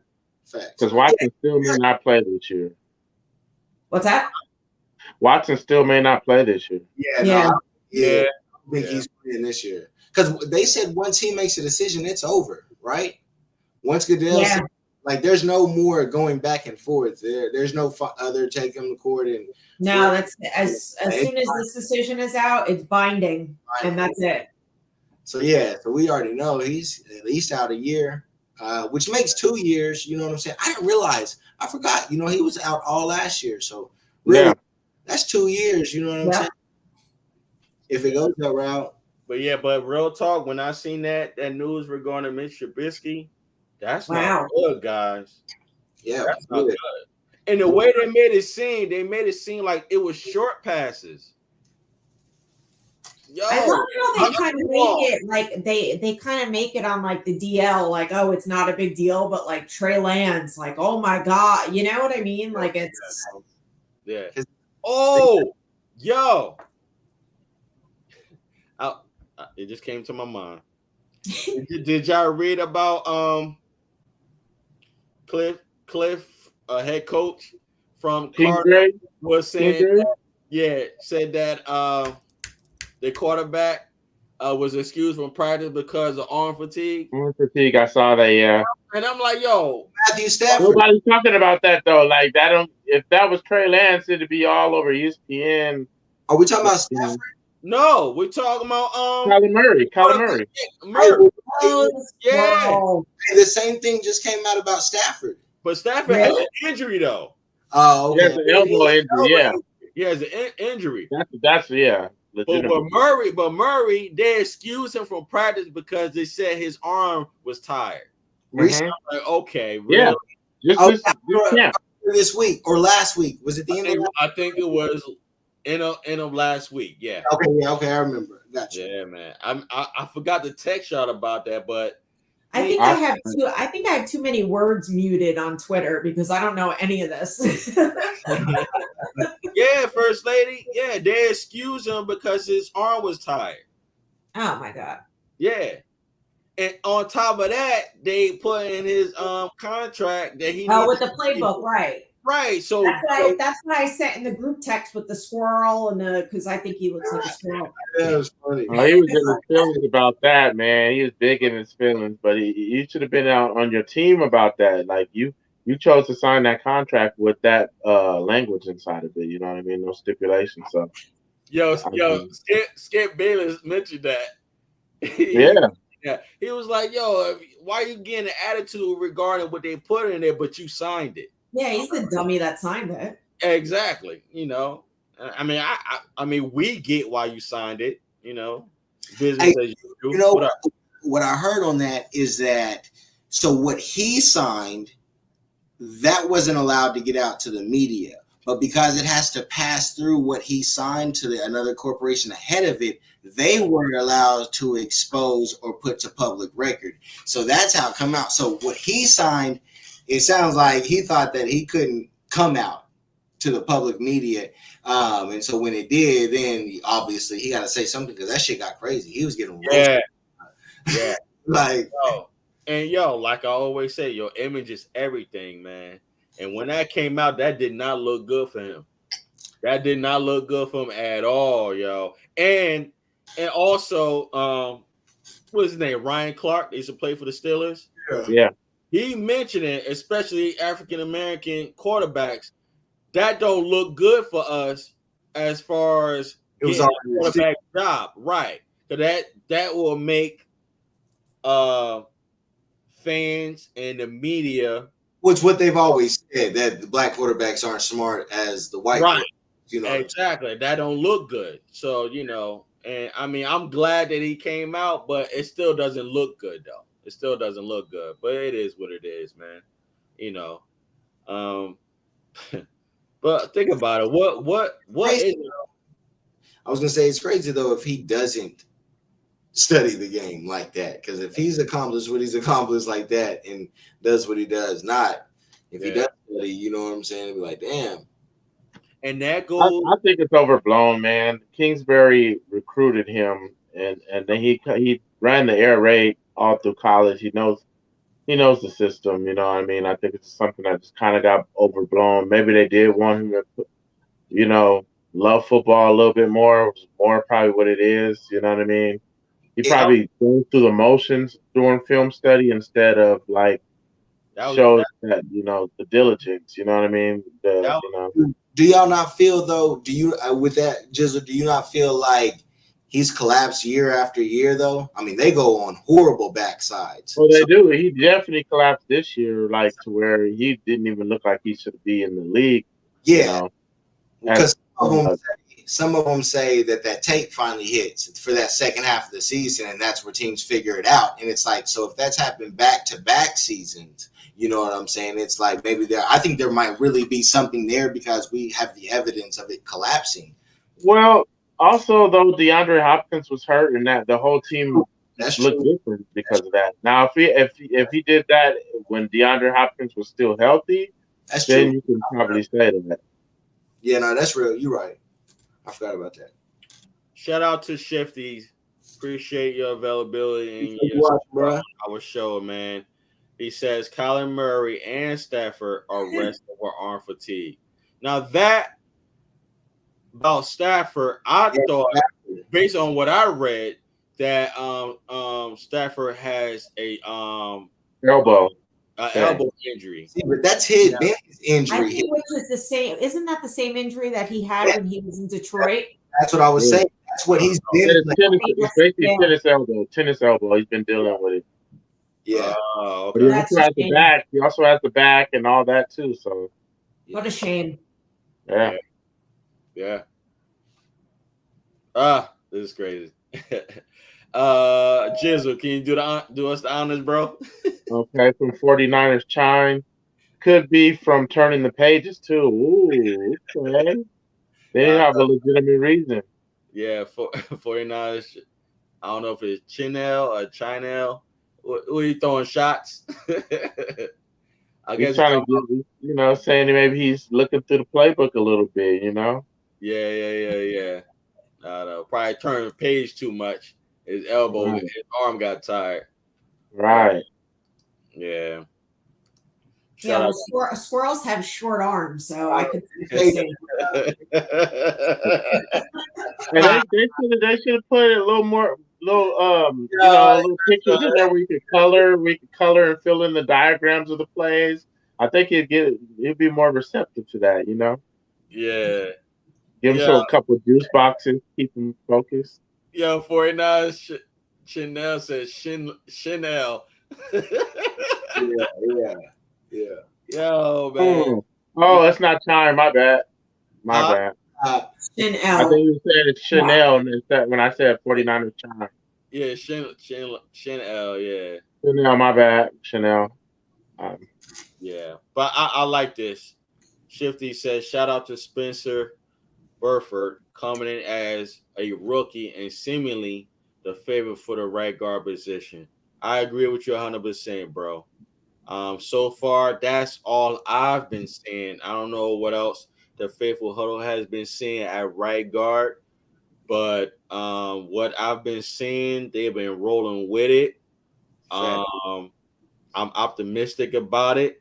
If they like it, I love it. If it makes the offense gel and work, let's keep it going. The way Mike McGlinchey was saying, he was saying a lot of great things regarding Spencer. Yeah, so I mean, I agree with you, Shifty. It would be awesome what if they hit the lotto, bro? Like, what if he's just immediate, like, kind of plug and play, and he's more than adequate from the start, and just because he is a 4th round draft pick, you know what I'm saying? So it's like, he ain't no 6th or 7th undrafted. It's somebody that they thought large enough to use inside. I mean, we know how much we hit on the 5th and 6th pick as a team, so I imagine that they highly value their 4th round picks. So to pick a lineman at that place. Because that's not what they've done. You know what I'm saying? It's either been early with the lineman or undrafted and super late. He's like really the first one that they did in the 4th round. So yeah, it'd be dope if it works out off top. Facts. Meaning this year. All right, let me see. Okay. Prez, Shifty said, you're right. Those middle rounds are also sweet spot for John Lynch. That's so true. Yeah. That's so true. That's so true. And you know what? Also, Shifty and the Faithful Huddle and our fifth viewers that are watching, they pay attention to film. They pay attention to film, and they pinpoint the player and their ability that suits their scheme, meaning the 49ers. And I remember a couple of days ago, Kyle Shanahan was mentioning Spencer Burford watching his film and was saying how they like his skill set to fit their scheme. So again, like y'all will always hear me. You always said it would turn out. Yeah, man. It's all about the scheme, man. It's all about the scheme. Versatility, physicality, your skill set collaborates with Kyle Shanahan's scheme. That's what it's all about. Kyle's shown that within his 5 seasons. Yes, he has a 39-42 season. However, that was with that regime. Now he has a new regime that he loves.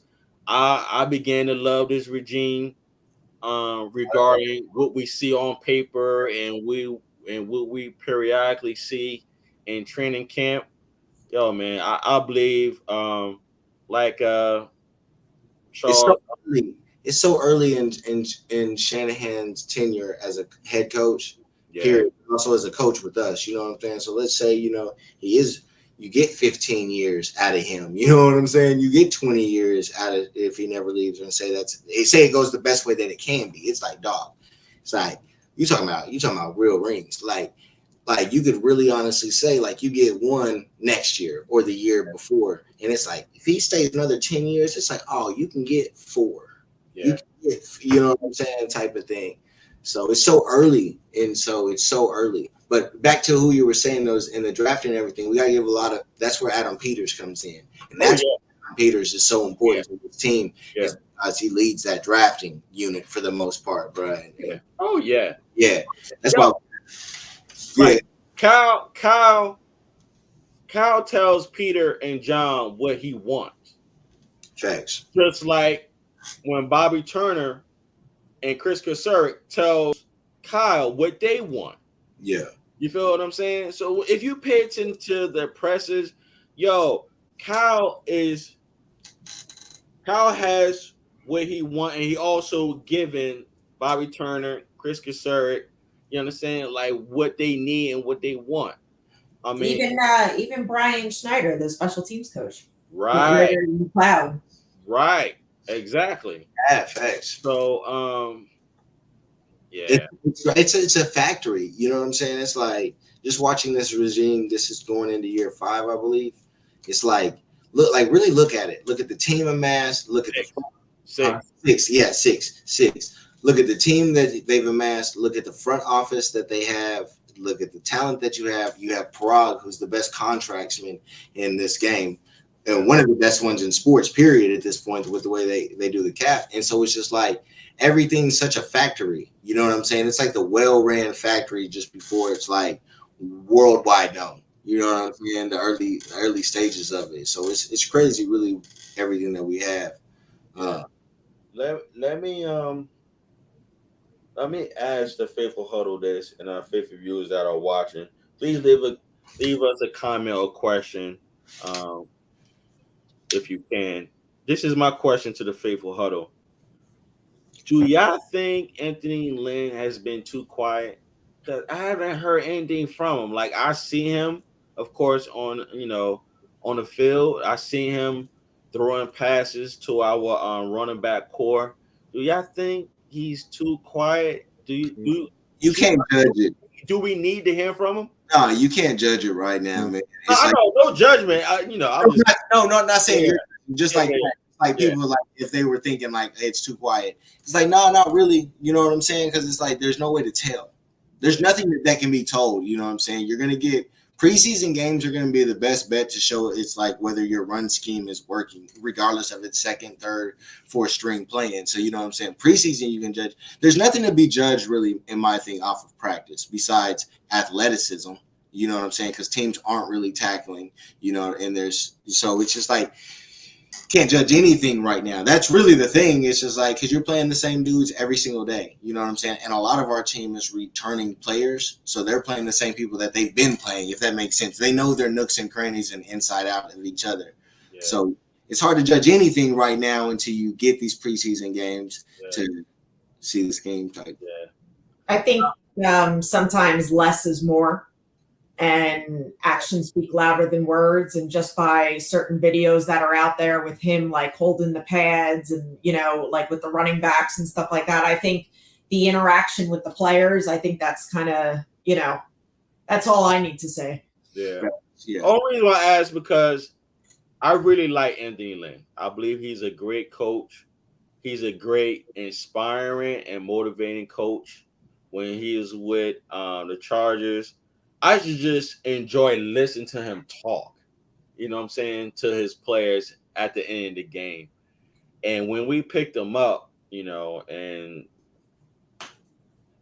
you go hold me down to this, Jizzle, like we was excited, man, when when we picked him up. We was like, yo, now we brought more wisdom of the game. Mm-hmm. Facts. More wisdom of time controlling of the game. I'm like, yo, and reason why, because you know how we were so used to listening, my brother in my mind, right. And I'm like, yo, what's up with Anthony Lynn? Like, why we haven't? I agree with you, First Lady. What you were saying. However, I guess I'm just being a little bit. I think a lot of it, what you're probably noticing is like the stuff they're trying to hold back, and they're going to continue to hold back until the season comes, because they're going to add in their own wrinkle, just like McDaniels and Shanahan got in their bag together with their plays. Anthony Lynn's going to definitely add his wrinkle in, and that's the kind of stuff we're not going to really be privy to until the season actually starts. Man. And I honestly believe it's going to be a different offense than Shanahan's ever ran, and I think we've already seen the structure of it in the way he's drafting different, getting physical, bigger linemen, getting way more physical running backs. So that's telling me that we're kind of transitioning from being so outside zone predominant to maybe being inside zone, and being a little bit more physical. Yeah. And a couple of people have tweeted that the running backs are being used as far as like in the passing game and stuff like that. So I think that's kind of cool too, getting them more involved. Yeah, I agree. Shout out to Shifty's 49ers Talk. He says, I think Anthony Lynn was a great hire. I agree. We agree with you, bro. He is really going to help Kyle and bring another offensive mind to the table. Totally agree, man. Totally agree. Thanks. Appreciate your comment, man. I was just saying that I just wanted to hear what he has to say about the weaponry that he has been brought to. Yeah. You know what I'm saying? Walking to these cats just walked in. These cats just be walking into a stacked roster, bro. Right. You feel what I'm saying? Yeah, make a think about it. And we can cover it to you, brother. Think about it. Like Ambry Lynn, he played for Mike Shanahan's father. He knows the system. He's close with Kyle Shanahan, even when he was a little kid. You know what I'm saying? They have a great rapport, meaning chemistry. Thanks. And it's like, yo, just like you were saying, GM, like, yo, he's brought in to this, great, roster. It's like, yo, this, like I was saying earlier, this is a good problem to have regarding Kyle Shanahan and DeMeco Ryans, man. It is really a good problem to have. It's just that who we're going to stash away regarding special, So my thing is like, yo. I think it's good. I think it's good because with Lynn, I think Shannon probably looks up to him in a way, based off of their relationship, which is good for us because Shanahan, I feel like in clutch situations, I feel like he gets in his own way in the play calling. We'll see. It could be different with Trey Lance, but it's just been following him in big time moments in big time games pretty much his entire career. And so it's like with Anthony Lynn there, hopefully it'll be like the voice that can kind of either see him through his thinking or the voice that Shanahan calls upon, you know what I'm saying, to figure it out, to have a little bit of help and stuff, because it's like we'd be in situations where it's like 4th and 1, 4th and 2, situations that we normally always would make, and then his play call just wouldn't be like, why would that be what you're calling in this situation type of thing. And that's where Anthony Lynn hopefully can step in and just be like, all right, man, this is what we need to do, and listens to him in that sense. And you know what's so crazy you said about that, Prez? It's like now we have Trey Lance, we have the skill set, and we have a assistant coach, which is Anthony Lynn, and just like wow. And I was happy to hear from Mitchell when he was mentioned that he still stays in contact with Bobby Turner, like they text each other, on a regular. So that's what I was saying before. I don't know if it was last Wednesday, that I think Bobby Turner is still going to be in their ear. You follow what I'm saying? Especially Anthony Lynn. You follow? But I mean, I'm excited, man. I'm really excited. I'm excited to watch brick by brick next Thursday, even though it don't be long enough for me. But Hey, for real, it'd be like, you know how you watch, you're like, damn, I want more. But yeah. we human beings, we want more than what we're given. But I'm excited for next Friday. To the faithful huddle and to our faithful viewers, we approach over 3 hours. I want to move forward with 2 trivia questions for tonight. I normally give 3, and I have enough time to find a third one. However, I'm going to start with trivia question number 1 to the faithful huddle. Are y'all ready? Yeah. All right, cool. All right. Trivia question number 1. How old was Bill Walsh when he was named the 49ers head coach in 1979? I was 2 years old, by the way. A, 40, B, 42, C, 45, or D, 47? Our first lady, what's up? I'm going to go A. Okay. Is that your final answer? Yep. Okay.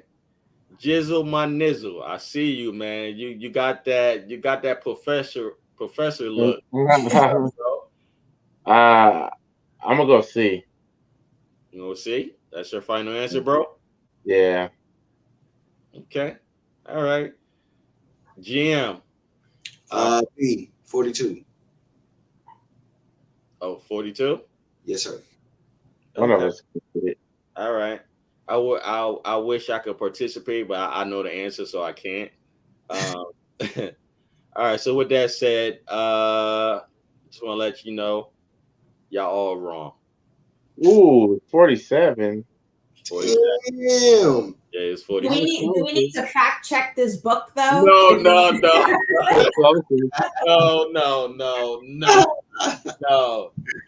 The question is right. The question is right.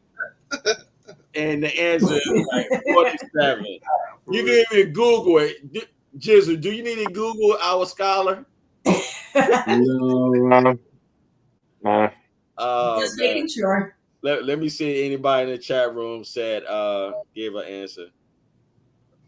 Okay, Shifty said I'm going to say C. Yeah, you're wrong, Shifty. The answer is It was close. It was the closest though. Yeah, 47. All right, so let's move forward. We're gonna go with I gotta show my boy some love, and y'all gonna see who it is. I don't think he gets shown enough love. All right, so trivia question number 2. All right, in which round of the 2019 NFL draft did the 49ers select punter Mitch Winowski? Is it A, 6, B, fifth, C, fourth, or D, third? Our first lady, what's up? I'm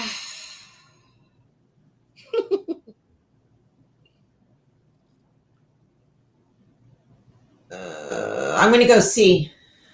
C? Okay. Is that your final answer? Yep. Okay. Jizzle my nizzle. What's up, bro? C. C? Okay. Yep. All right. GM, Prez, what up, bro? It's definitely C. And he's vastly undervalued. Yes. And also he's not appreciated either. Yeah, facts. Yeah. His draft position. It's because of his draft position. He was never going to be, unless you're like Pro Bowl, nobody's going to suffice spending a fourth. Yeah. Yeah. I agree. Let me just glance real quick, see if anybody say anything. Okay. Shifty said, I'm going with C again. Okay. All right. Well, good news, faithful Huddle and our faithful viewers. Whoever said C, that is correct. The answer is C. It was selected in the 4th round. That is absolutely correct. This is what I'm gonna do. I'm gonna add a third one. Press. I'm not going to include you in this one. Okay. Because we did this one last Wednesday. And don't say nothing. Don't say nothing.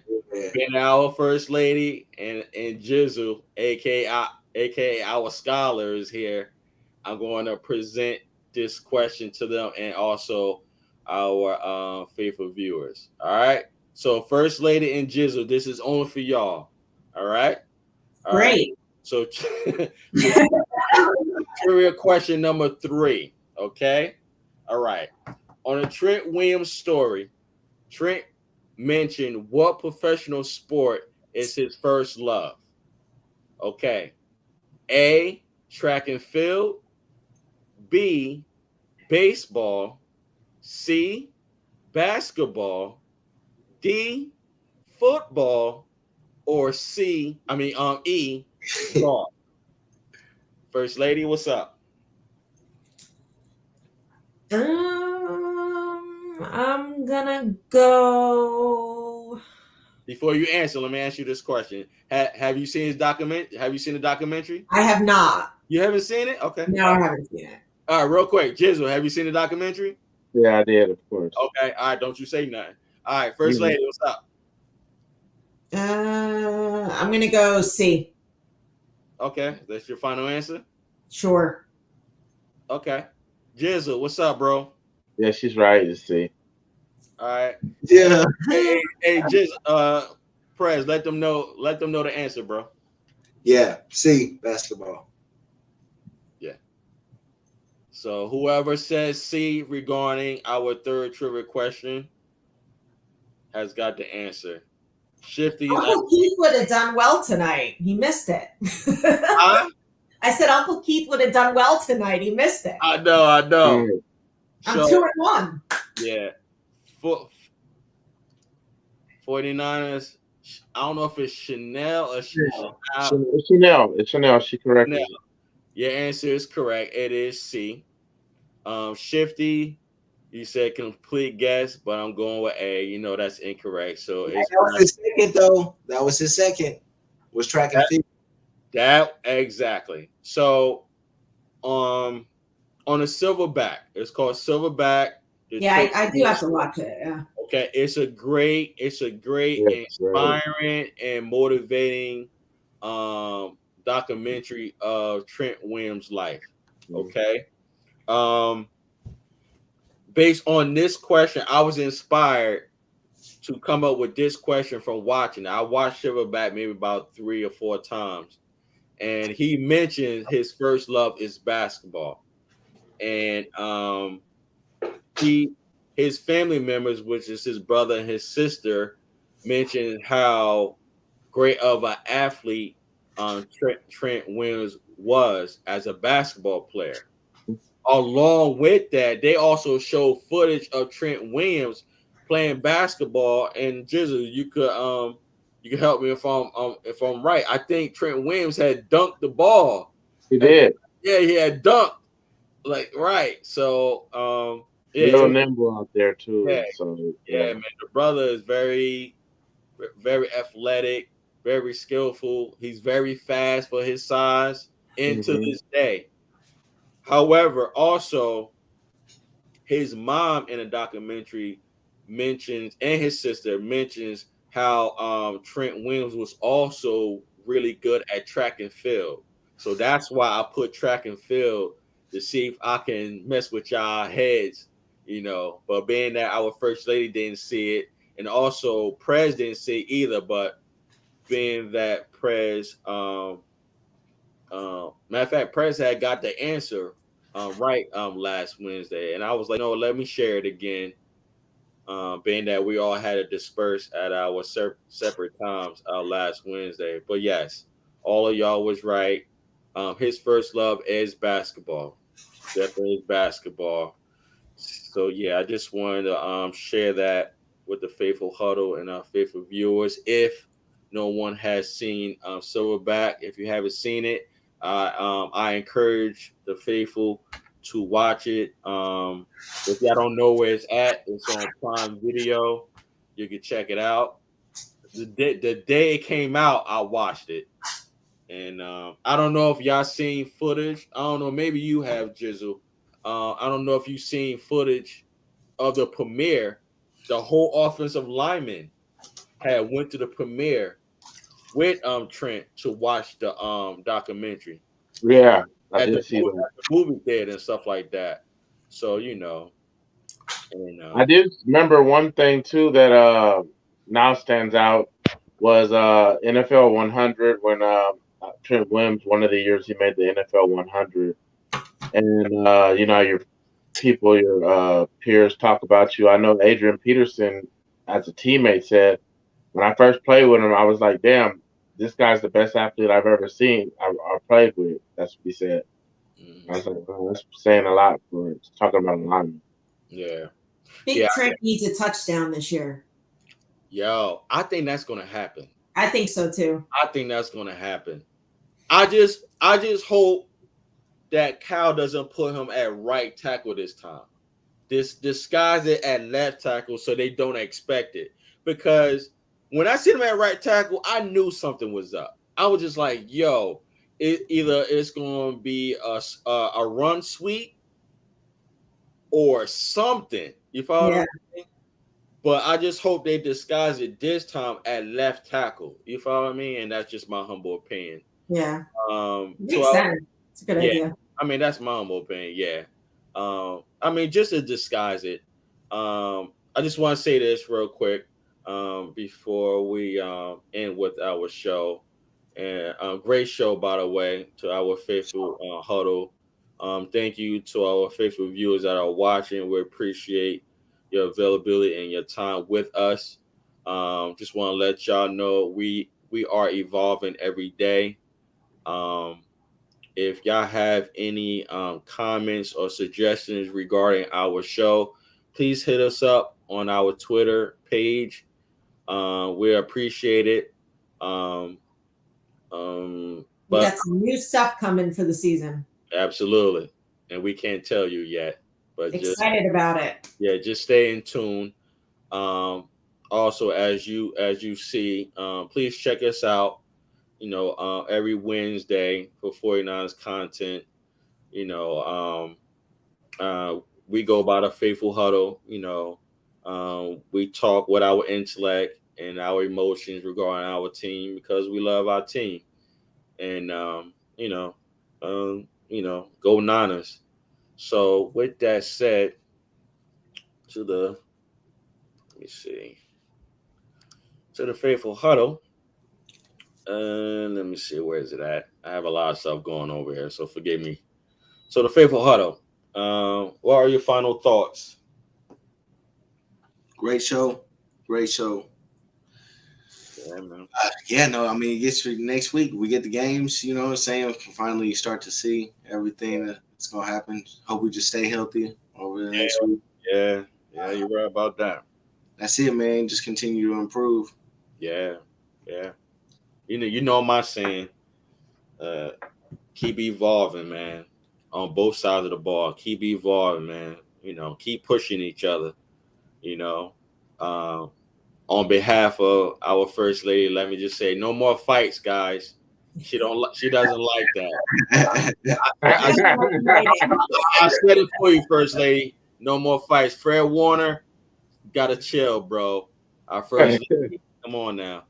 But anyway, yeah, do your thing, first lady. Jizzle, what up? Great show. Go Niners. And guys, one more time together. Debo. Whoa. No doubt.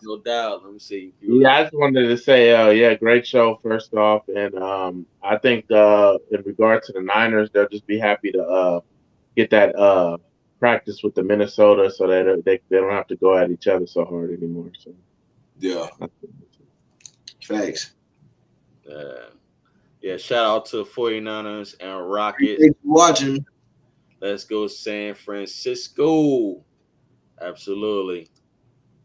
Appreciate you, 49 Chanel. Great show. Thank you. Thank you. To our faithful viewers, it won't be great without this beautiful panel, and also it won't be great without y'all availability and y'all time. Please keep us in tune with y'all comments and suggestions regarding our show. We're going to evolve anyway. However, we want to involve with the faithful, which is our viewers. God bless you all. I'm good on my end. Yeah.